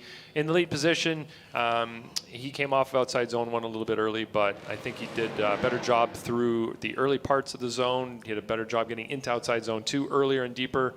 And Vaughn's chase, he dropped a tire coming off of outside zone 1, coming towards inside clip 1 on driver's left. So I just thought Osbo was cleaner all around, but the other guys thought it was too close to call. All right, right on. Well, thank you very much. As now we are seeing the other half of the Final Four, the Type S top 4, Essa and Denofa. All right, so again, 3 of the 4 in the Type S top 4 have won events earlier this year. Essa is the only one that has not. He would love to get on top of the box. Here are the numbers. About 1,000 horsepower. I know Denofa used to campaign a BMW back in the day. He knows what that vehicle is capable of, but he says, we got the team. I've crashed here. I've had some things go down, but he says, we got the car, we got the team, we got the tires. But Michael S. is saying, so do we. Just wondering why Essa had his hood popped. Wonder what he was working on there. Here we go. Denofa out front. Essa in the chase position. Denofa initiates. Those centerline wheels going around. Big angle there from Denofa. Essa, middle line of that bank. And here we go into that second outside zone. Oh man, Essa shallower and not all the way out. Look at that, now he gains the proximity. Denofa giving him, taking out those cones. So that's going to be offline, but you know, just seeing where Essa was on the bank and on both banks, the top and the second outside zone. Yeah, except for maybe being a little bit lower than he could have on the big bank and going a little bit wide into outside zone 3. It's a pretty solid lead run from Denofa. You can see he's mid-high line there. Essa pretty similar, trying to track him down. You can see a pretty close mirroring effect there. Good transition by both drivers. Diving into the second outside zone, and Essa makes a bit of a mistake there. You can see the front wheels were moving around as he tried to ground himself to look for a position to attack. Denofa here goes well off, just takes out those cones. And Essa did a pretty decent job of not following him off course that extremely, but he did make some mistakes of his own in the chase position. And now we will switch things up here as Michael Essa will go to the lead. All right, here we go. Essa out front. Denofa in the chase. Taking a look at the back end of Denofa's vehicle, shredding that back bumper off.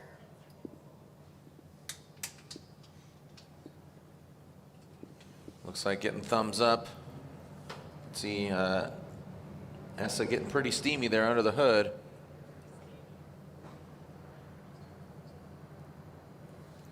As don't think we've had an RTR final. And trying to find out. And it looks like we are clear to send. And here we go. Essa out front, Denofa in the chase position. Are we going to get a victor? Essa slingshotting into that bank. Denofa not letting him run away with it. Look at Essa working it higher. He's never going to quit. Now into that second outside zone, the lower bank. Yes, sir. Look at this. Essa, nice lead run. Denofa in that gold nose. Diving in on that last outside zone. Oh, and Denofa comes to a halt. Denofa comes to a halt. in that last outside zone, Ryan, that was very unfortunately. Where are my Michael Essa fans at? A lot of Denofa fans pulling for the pizza man. Why Denofa got to do that to himself? Yeah, Denofa may have given this one away here, and it was from a pretty solid chase run up until that moment. He's really starting to kind of master this surging attack while staying on the line. The transition from inside clip 1 to the bank was just beautiful. Right there, he gets through, mirrors Essa, surges forward again, and Essa right here tucks deep into the second outside zone.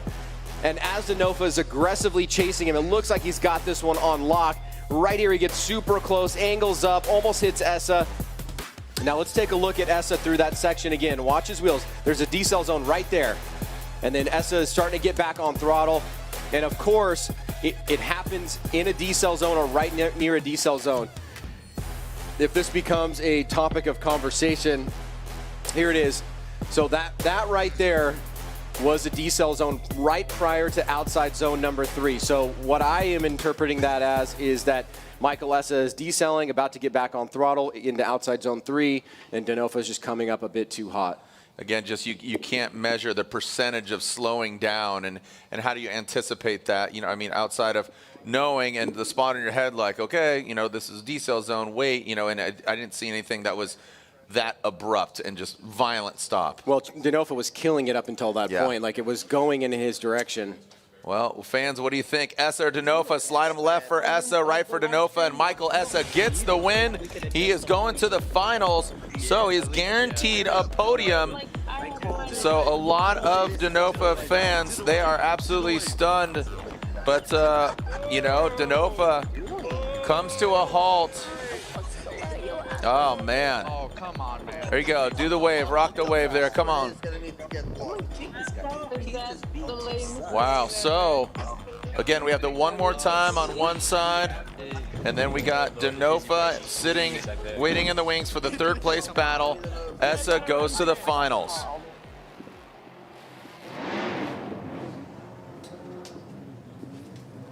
All right, so as we are seeing, so thank you guys and gals for joining us here. Again, the AEM virtual fan zone, it's been a lot of fun, Ryan. Yeah, it's been a blast. I love seeing the fans in there. Everybody's having a good time. Yep. It's definitely like a cool added element, and very fitting for not having fans here. We get to kind of participate and have some fan interaction in some weird kind of way. Yep. Denofa, man, takes himself out. Just came to a halt there. That's a bummer. A lot of these fans are cheering him on. Yeah, this happens from time to time with Chelsea Denofa. Just a little bit too much. You know, he always talks about dialing it back. I'm trying to do the 70%. And, 70% for him is like 120% for other people. And he's just, I think for him, no matter what happens this year, it's been a great showing for him across the board. Yep. He's no doubt a championship contender. He's no doubt out of the mix even up until this point. He'll do battle for third place and reset and come back tomorrow. But for the time being, we're going to go back to this one more time battle between these two contenders here. Vaughn Gittin Jr., who's currently in the lead, with Ryan Turk now falling down a little bit, but still in second place. And Frederick Osbo can make a move right here if he can get past Gittin and take the win tonight. Yeah, this is a big one here. So again, we are still in the Type S top 4. Michael S has entered into the Type S finals, but who's going against him, Gittin or Osbo? Again, Type S providing all the lights, the official lighting of Formula Drift. Gittin will lead. Osbo giving chase. We saw this earlier this year. Who's coming out on top? And we got a clean start. No cones were hit. Vaughn Gittin Jr. initiates. High on the back. Oh, Vaughn Gittin Jr. tapping the bumper, stays in it, pin it to win it. Past that first front clip in that transition into that lower bank. Let's see how they handle it. Vaughn throwing some more angle into it. Nitto Tire filling Irwindale Speedway. Back into that final outside zone. And look at this, Ryan. well done, and to be honest, quite expected from these two pilots. That was a great save by Vaughn Gittin Jr. It will be a slight mistake for him, but it was a beautiful save in that big bank. We know what happens if you go in there, so that definitely takes some high-level skill. Osbo, on the other hand, again, another strong performance in the chase. He locks into Gittin early, falls back for a second here. That's where we see Gittin tap the wall and save it. Makes it actually look pretty good. It could have been a lot worse. And now Osbo's going to try again. The second surge to bring it home. But look at Gittin right up against the wall. Beautiful job there. Leaves the outside zone at the perfect time. Osbo through the smoke line as Gittin transitions. Here it is one more time from inside clip number 1. As Gittin locks into this outside zone, as he gets further into the zone, he gets deeper into the zone. Osbo adjusts with him, and that's what you want to see from the chase driver. This final transition here, though, is a bit of an exclamation point for Osbo. Look at this right there through the finish line. So we've seen the lead, we've seen the chase. They switch things up. Will we find a winner here? Who's going on to the finals? Yeah, that was really well done. Liked what Osbo did, as far as chasing him down. Kept some great, proximity. You saw that. We're seeing a lot of people cheering for Osbo. We're seeing one more time. So here we go. Osbo will lead. Vaughn Gittin Jr. giving chase.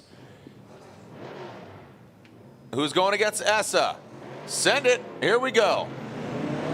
Osbo. Toyota Supra, the Ford Mustang. Hunt him down. And there goes Osbo. Let's see how Vaughn handles this in the transition. Both of them. Picture perfect. Past that front clip. Vaughn Gittin Jr., look at that. Gets to the side of him. They are tapping walls, rubbing tires, clutch kick and wrapping around that. Oh, and Vaughn Gittin Jr. loses it in the chase position. And look at that. Vaughn Gittin Jr. taps the wall. He spins out the Ford Mustangs. Beat themselves. Wow. Oh, man. I thought if Vaughn could have locked that in, I thought maybe he was going to be able to pull that off. I could tell by the transition that he was going in for that tighter line. I didn't expect something that extreme. This time, Osbo, I think he did a little bit of a better job on the big bank, though he's still coming off a little bit early. See, the end of the zone is up there. Yeah. So he's still coming off a little bit early. He's leaving some stuff on the table for the judges. But right here, Gittin surges right into the pocket. I mean, that is beautiful. Rubbing Frederick Osbo. Now watch this. He's lost in the smoke line. The transition, he comes and he's on the wrong side. He sees the K-rail. He bails out of it. Now, this time around, there's no question about it. Vaughn just made a mistake there, and it's a mistake that you can appreciate as a drifting fan because he was pretty much transitioning completely blind there by being right in the smoke line of Frederick Osbo. Yeah, that was a real tough one. Unfortunately, he takes himself out, so let's make it official. Slide him right for Frederick Osbo, and there it is. Frederick Osbo gets the win and is going to the finals. Osbo versus Essa in the finals. Guys, what do you think, man? Osbo and Essa are in the finals, and it's going to be RTR for third place, guaranteed.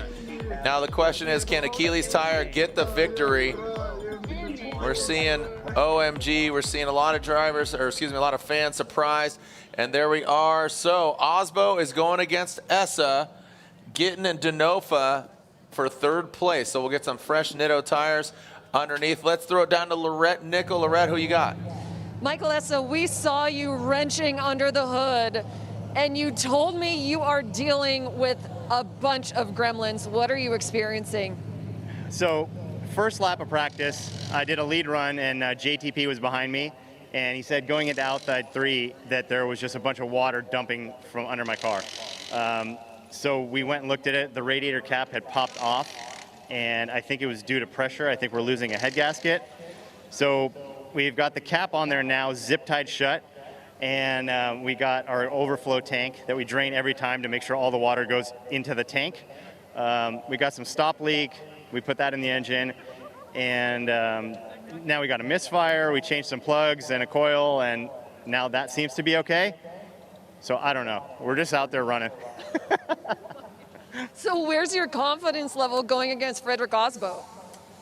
I mean, I think I haven't had really time to think about battling anybody. It's like I'm thinking about the car the whole time and what it's going to do, and just I see a car in front of me and just try to stay at the door.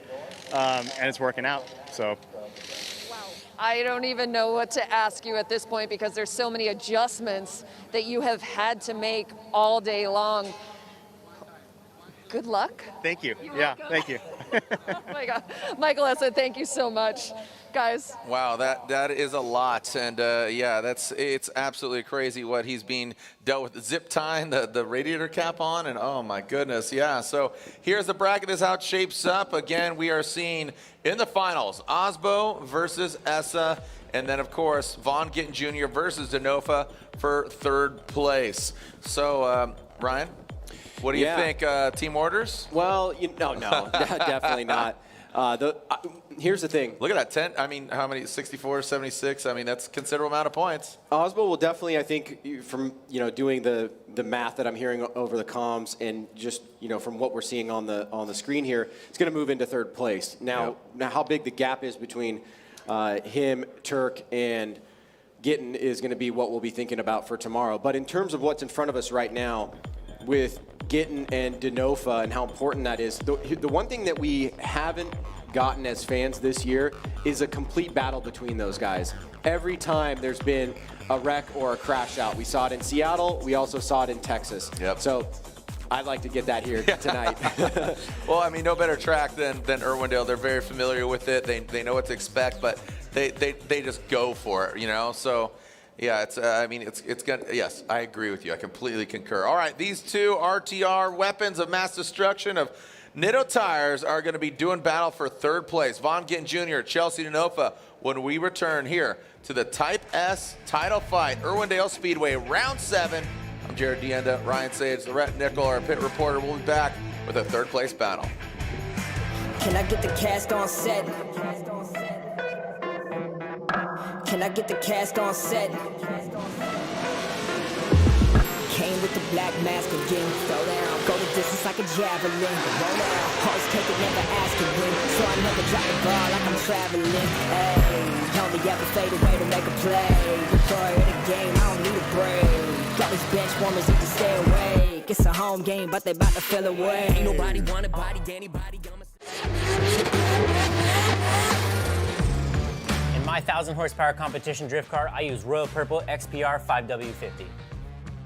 XPR is specifically formulated to increase horsepower and torque in high performance and racing engines. And its revolutionary Cinderlick additive technology and zinc phosphorus fortified formulation provides the highest level of protection against heat and wear. The new 550 is all killer, no filler. It has better high temperature performance than any other 2050 engine oil. The result is a performance oil that protects like no other, utilizing superior base oils and additives. It's what sets Royal Purple apart from the rest, and what is also transferred down to their HPS High Performance Street Oil, which is what I run in my daily drifter. So from here to here, all you get is extreme performance from the synthetic experts. Royal Purple.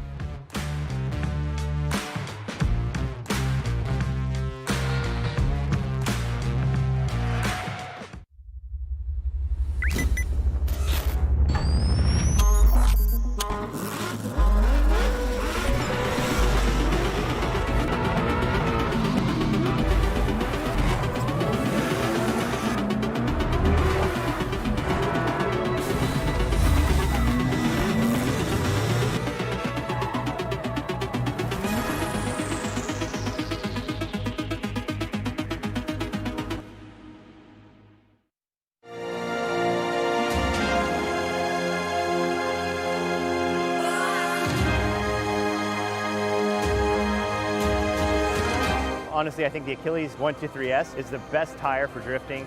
It's just so consistent. There's so much grip.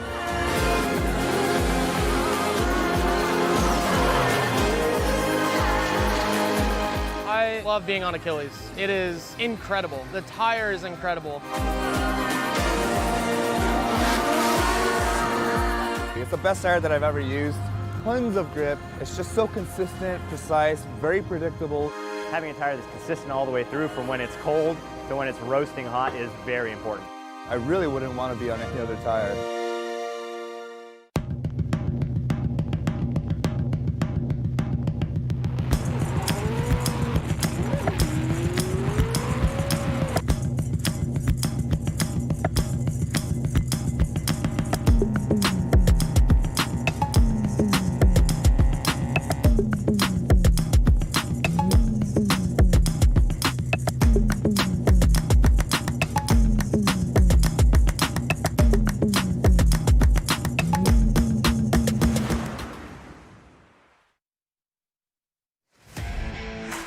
Drift is brought to you by Link ECU. Link Engine Management, the official ECU of Formula Drift. Achilles Tires. Tires you can trust. And Ford.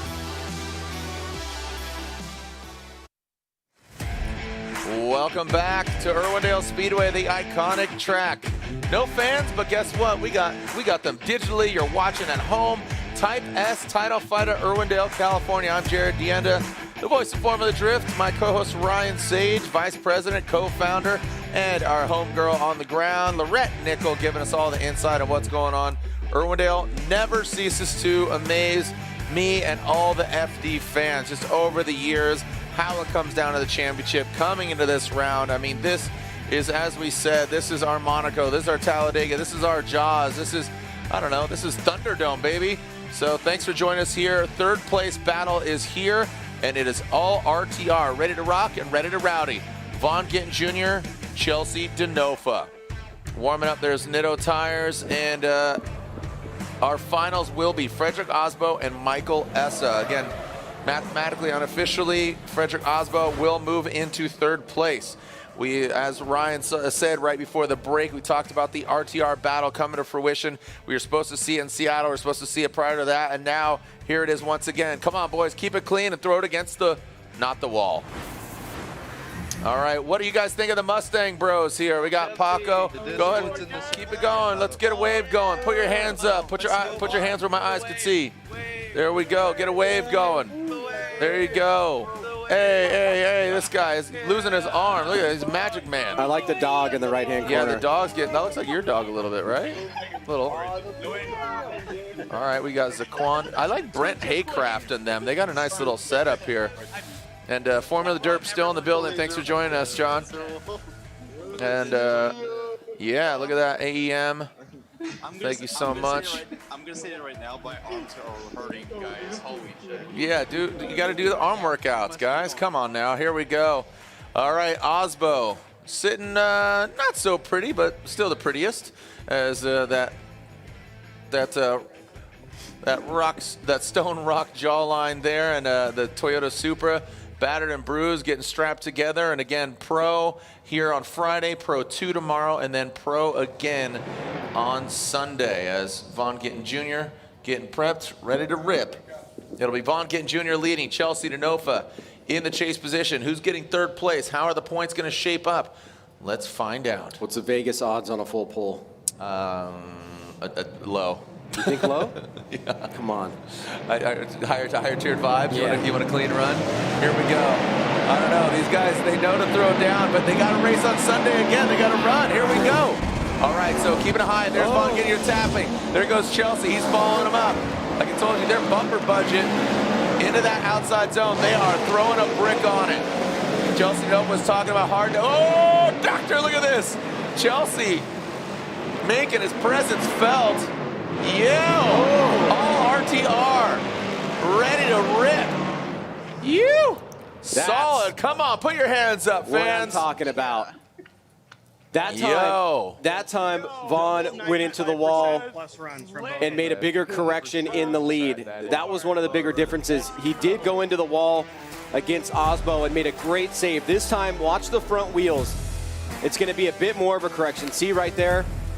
From that angle, it doesn't look as extreme, but we'll see it a bit more extreme from this angle. Watch the front wheels. We just got into it a little bit late. Glitched it. But Denofa, on the meanwhile, is looking solid in the chase run. Dives right in here.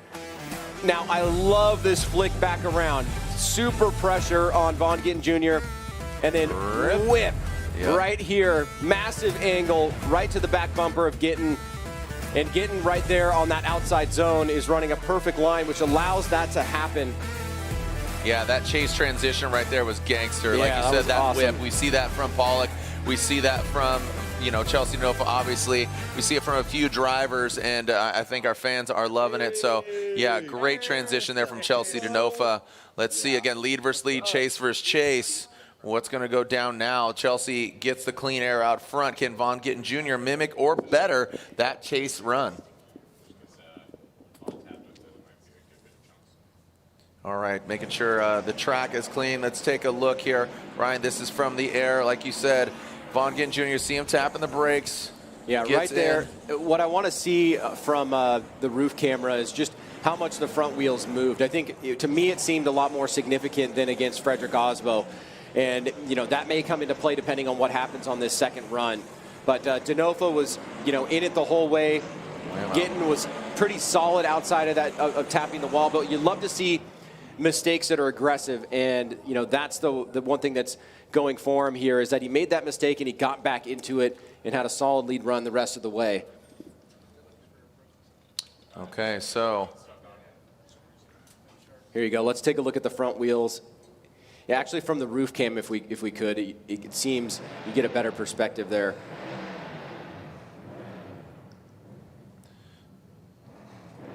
And we're getting the debris off the course as our drivers are on the start line. Yeah, that just looks so cool. The purple, the green, and that shot right there. That's a perfect opportunity for Larry Chen to get some great side-by-side action between these two Mustang drivers here, battling it out for third place. All right, here we go. Second run for these two RTR gentlemen. Chelsea Denofa out front, Vaughn Gittin Jr. in the chase position. All Ford, all Nitto, all RTR.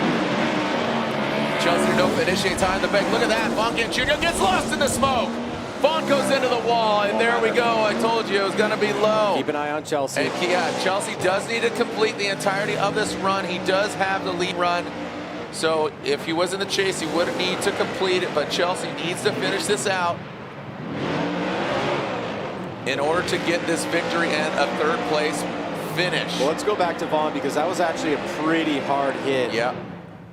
That rear bumper got into the wall, and it really just, with a pretty sizable amount of force, whipped him into the wall.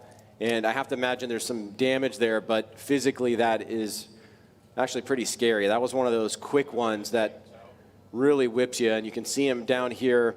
That's just off the bank. Looks like some pretty sizable damage from what we can see on the out of the drone. car. That's good. Yeah. Okay, great. Time to go home. You know, here, you know, what do they say? You don't look back at explosions. Yeah, so the first run will be inconsequential now because that right there, see that, man, that is such a hard hit. And Denofa was able to finish up the run. Obviously, we see this quite a bit, especially as we're moving deeper into competition. He's super close. Now he's in the smoke line. He's lost right there. The back bumper grabs, gets sucked up into the wall. Denofa's actually almost lucky he didn't as well. Right. Got really close there towards the end. But, I mean, that's how you got to push. You got to push. Well, this is, I mean, he knew that he had a really good chase run. So Vaughn was like, man, I'm not going to let him beat me. And you know what? He beat himself. Well, we didn't get the full pull. You were right. However, just to think, you know, for a second here about the championship, this is better for Frederick Osbo, this situation here. It's better for Ryan Turk. Yeah, for Ryan Turk, for Frederick Osbo, for those guys. Gittin will be stuck in fourth place. And Osbo at least has one more position that he can go. Yep. And it can just kind of bring that gap down to set up what might happen for tomorrow. And now his team is going, all right, well, let's get this thing strapped together because we got to run on Sunday. Let's make it official.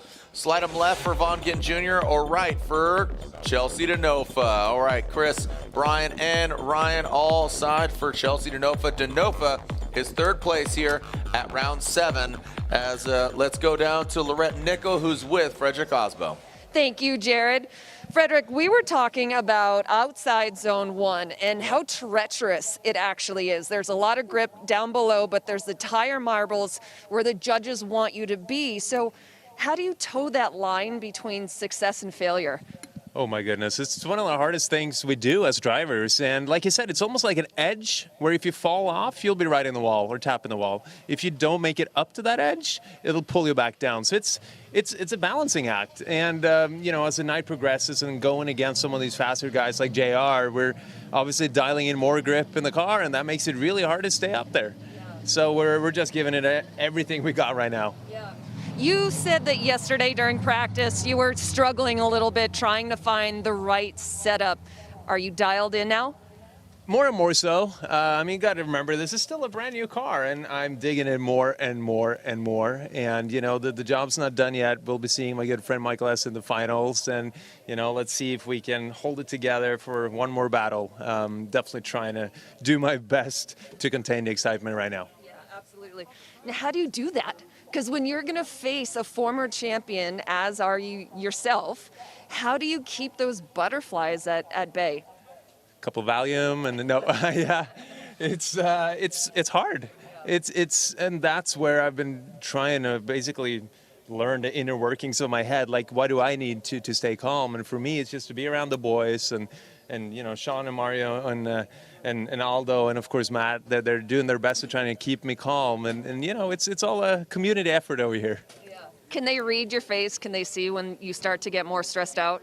They can probably hear it in my voice, you know, because we're all hooked up over radio, and you know they know me pretty well by now. Yeah, absolutely. Well, best of luck, Freddie. Thank you so much. Thank you, guys. Thank you, Lorette, and yeah, good luck to you, Freddie. I wonder if Freddie knows that Essa is not 100%. That might play a very important role in the outcome of this battle. You know, Michael's talking about overheating. He's got fluids. He's got this. He's got that. So Freddie might not be 100% either. And also, Freddie just said, well, just got one more race. Actually, not the case. Maybe tonight, but you still have Sunday to deal with as well, which is a full pull of a day. So all right, what do you got over there in the AEM Virtual Fan Zone? The SMO. Oh, we got the streamer. He's live. Hey. Hey, Poggers. Hey, go follow him, Laser. All right. We're seeing dabs. We're seeing signs for Osbo. We're seeing we're seeing a few there. All right. So this is a top tier entertainment. Ryan, there goes. That is Vaughn Gittin Jr. finally being towed off here with that flatbed. Little bit of extra work for them tonight, and you hope the damage is not too bad. We've seen, you know, some frame adjustments by hitting that wall that hard sometimes, and you don't want to really damage that. Here's Osbo again. Now, Osbo mentioned getting pulled down. Now, on both runs, Osbo came off that first outside zone a little bit early. And that's something that I think, you know, what he's referencing there when he was talking to Lorette about how challenging that can be as they dial more grip into the car. Now, against Michael Essa, you mentioned maybe he's not completely aware of how Essa's car is going to perform. And that throws in a new variable into the system that they're going to have to try to account for.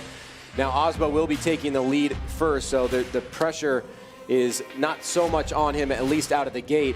But that may give him an advantage, just being able to see how does Essa perform in the chase. Is he 100%? Is he right with them? He can kind of dictate, you know, what his strategy is going to be on run number 2, knowing that run number 1 he just has fresh open air. Yeah, and it's going to be very, very interesting. So Vaughn making his way back to the pits there with that flatbed. We'll get him off and again check the track and make sure the debris is all off of it, because next stop on this train is the Type S Finals. Type S, the official lighting of Formula Drift. Talked about the title fight. This is the Type S title fight here, round 7. So again, tomorrow we have round 4, the final round of the Link ECU Pro 2 Championship.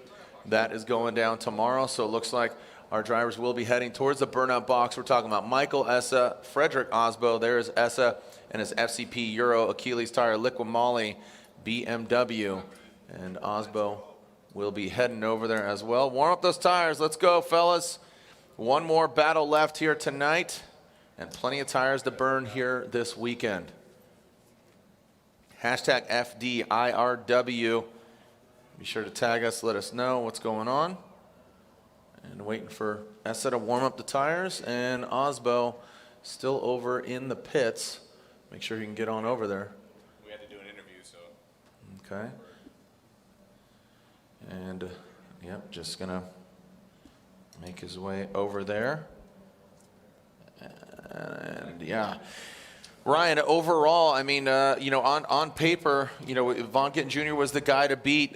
Taking a look at this, Osbo, the way he got here, Osbo went against Robbins. Robbins was not an easy pushover, and Carney, and okay. All right, real quick, we're walking through that journey, but look at this. We got Chelsea and Vaughn down there with Lorette. We got Gunnar Gittin as well. Hi, Gunnar. Oh, Gunnar wants to talk. First of all, are you okay? That was a really hard hit. I'm 100%. It wasn't hard. That Mustang absorbs it well.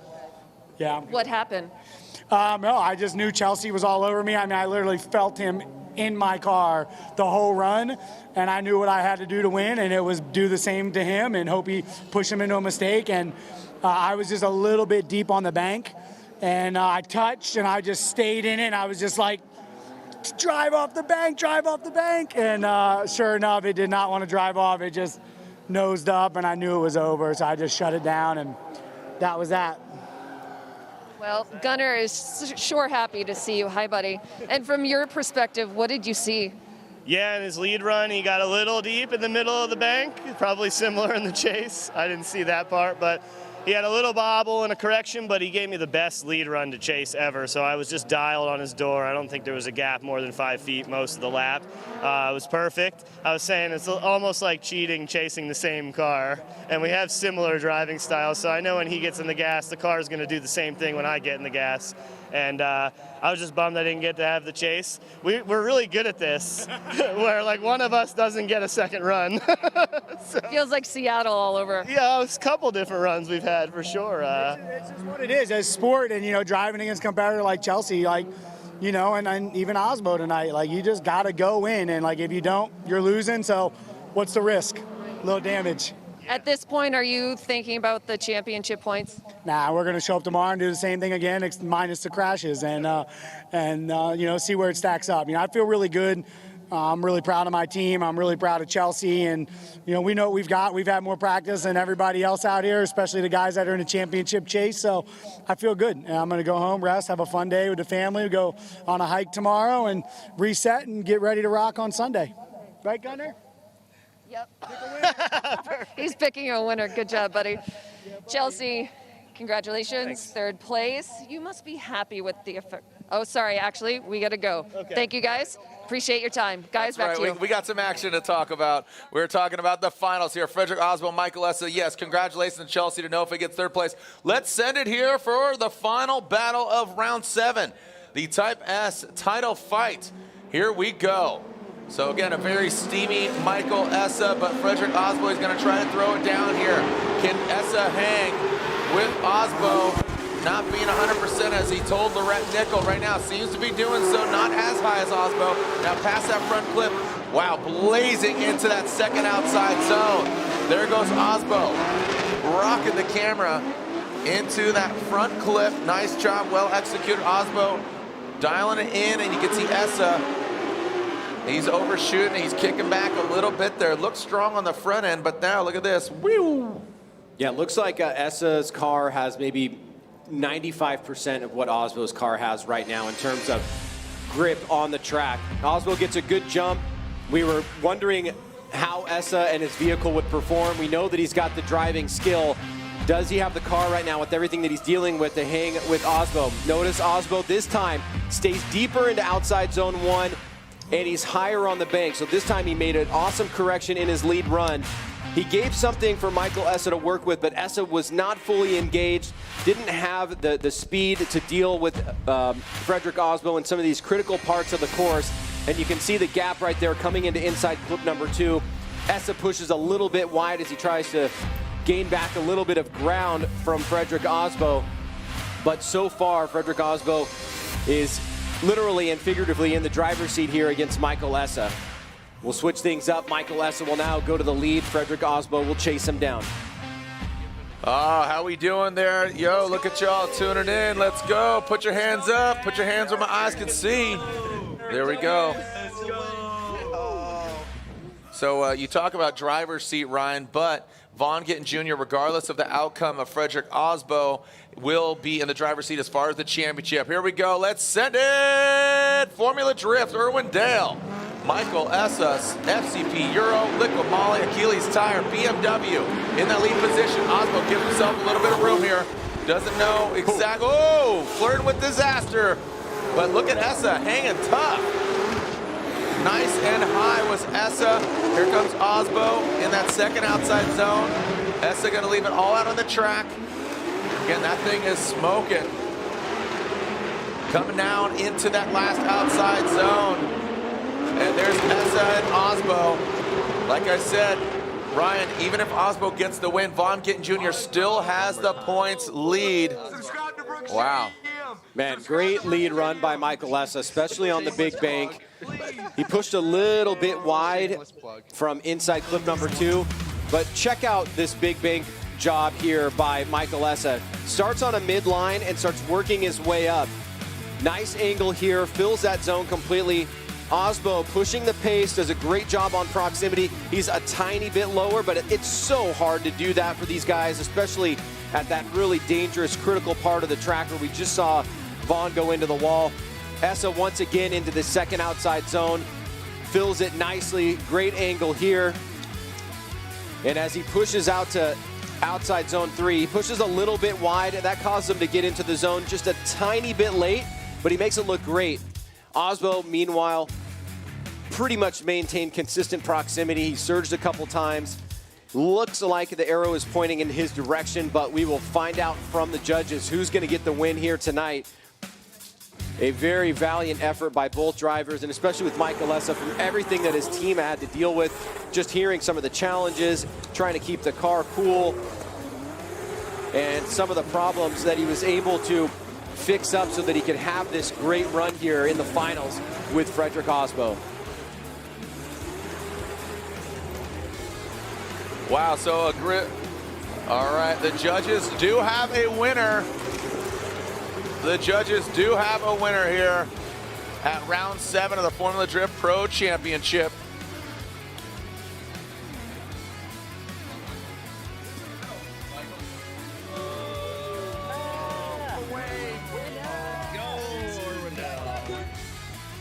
All right, make some noise for them as they step outside of their vehicle. Our spotters.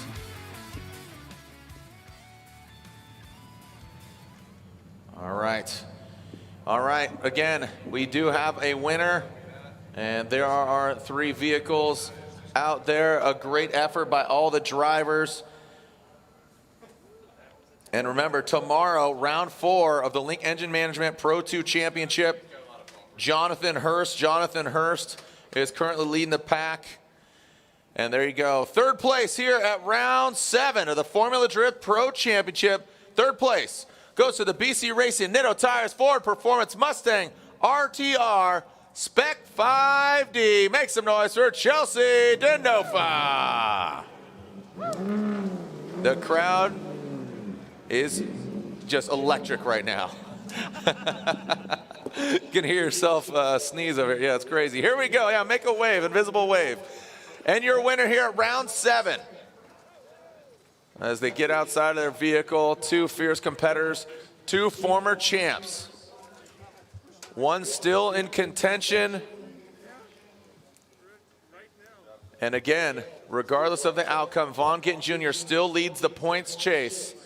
And your winner at round 7 of the Formula Drift Pro Championship, the Type S title fight. Your winner here at Irwindale Speedway, the House of Drift, Frederick the Norwegian Hammer Osbo gets the win in the Rockstar Energy Drink. Toyota GR Supra is your winner. And there he is, giving knucks. There you have it. That means 2nd place in that FCP Euro Liquimalia Keeley's Tire BMW, Michael Essa. There's your 1, 2, and 3, Osbo, Essa, and Denofa. Lorette Nickel, I throw it down to you to have some words with the Norwegian Hammer, the AEM Virtual Fan Zone. What do you think? Yay, nay? We'll see you tomorrow. We'll see you on Sunday as well. Lorette, down to you. Frederick, this must feel so much better, especially after such a tough time in Texas. Can you talk about how much focus this win took? Yeah, it was. It took everything I had, and it took everything that the boys had, I think, as well. We've had a rough couple weeks trying to figure out what to do after Texas, and they went to work. They've been working nonstop at the shop. We did find another 150 horsepower, and I have to say, it feels amazing to finally have a real advantage on the car. The car is freaking killer. Okay, in your opinion, did you drive a perfect event? And if you didn't, where would you critique your driving? Nothing's ever perfect, I guess, but I think we got better as the weekend progressed, or the day progressed. I mean, we're not even in the weekend really yet, we had some good battles with JR, you know, back and forth there. Could have gone either way until he had that slight mistake, and maybe in some way that was a little bit of redemption for 2 years ago. But overall, it was great battling my good friend Michael S. in the finals here, and you know, this is everything I dreamed of. What will you and your team discuss? What will be your strategy going into the final round? Well, I think I just blew the motor doing these donuts here, so I have some explaining to do to Steph. I think it goes to show the stress that we put these cars under, and we have spares. We may not have that plus 150 horsepower spare, so now it's back to the drawing board, enjoying this for some split seconds, and then try and come out swinging on Sunday. Frederick Osbo, thank you so much. Thank you. Guys? All right, Lorette, great questions. Thank you so much for all that you do, Lorette, for us down there. And congratulations. There you go. Oh, there's his fiance. And there is Freddie Hunter, and of course, Michael Essa and his kids, and Chelsea Denofa and his wife down there. Ryan, congratulations to all our drivers here. Round 7, the title fight. Vaughn Gittin Jr., here is our leaderboard. Look at that, wow. 40 points, only 40 points. So, yeah, Turk and Osbo are the only ones that I could catch him. Denofa, he's way out, 80 points. You see Forsberg, 396. So, yeah, it's as long as they show up tomorrow, it's going to be Osbo, Turk, and Vaughn Gittin Jr. here. So we got round 7 is in the books, 7 down, 1 to go in the Formula Drift Championship, the Pro Championship. Again, the Type S title fight. Love the lights, think it looked cool, but the drivers, pretty crazy here at Irwindale. Yeah, it's a weird feeling knowing that we're going to have a break for the first time this year. We'll go to Pro 2 tomorrow, come back on Sunday. It'll be interesting to see how the drivers adapt to that. Obviously, they can make those repairs to their vehicles, come back strong for Sunday. And we got a championship fight. There's going to be various scenarios that can play out. Obviously, Osbo really did a great job tonight. Second win of the season. He matches Gittin for wins in the overall season. And he didn't have that great of a middle section. It just goes to show you, if you persevere and push through, you can put yourself in a position. He's got some work to do. But we're also going to be focusing on Ryan Turk and Vaughn Gittin Jr. How are they going to be set up in this bracket? Will they be on the right-hand side of the bracket together, the left-hand side of the bracket together, opposite ends of the bracket? The story is going to be told in just a few minutes as Frederick Osbo is going to be picking a number between 2 and 15. And that'll be after the Carbon Fiber Trophy. Thank you to the virtual fans for tuning in. The AM Virtual Fan Zone. We'll see you guys tomorrow for Pro 2. Again, Jonathan Hurst, Dmitry Brutsky, Josh Love, Austin Mata. They are top 4 in the Link Engine Management Pro 2 Championship. So thank you guys and gals so much. We'll join you tomorrow. Check FormulaD.com for the schedule. And, of course, Sunday, it's going down. Round 8 of the Type S title fight. Who will be 2020 champion in year 17 of the Formula Drift Pro Championship? On behalf of Lorette Nickel, Ryan Sage, I'm Jared Dienda. That's my name. That's right. Don't wear it out. See you online, and we'll see you another time. Send it from the House of Drift.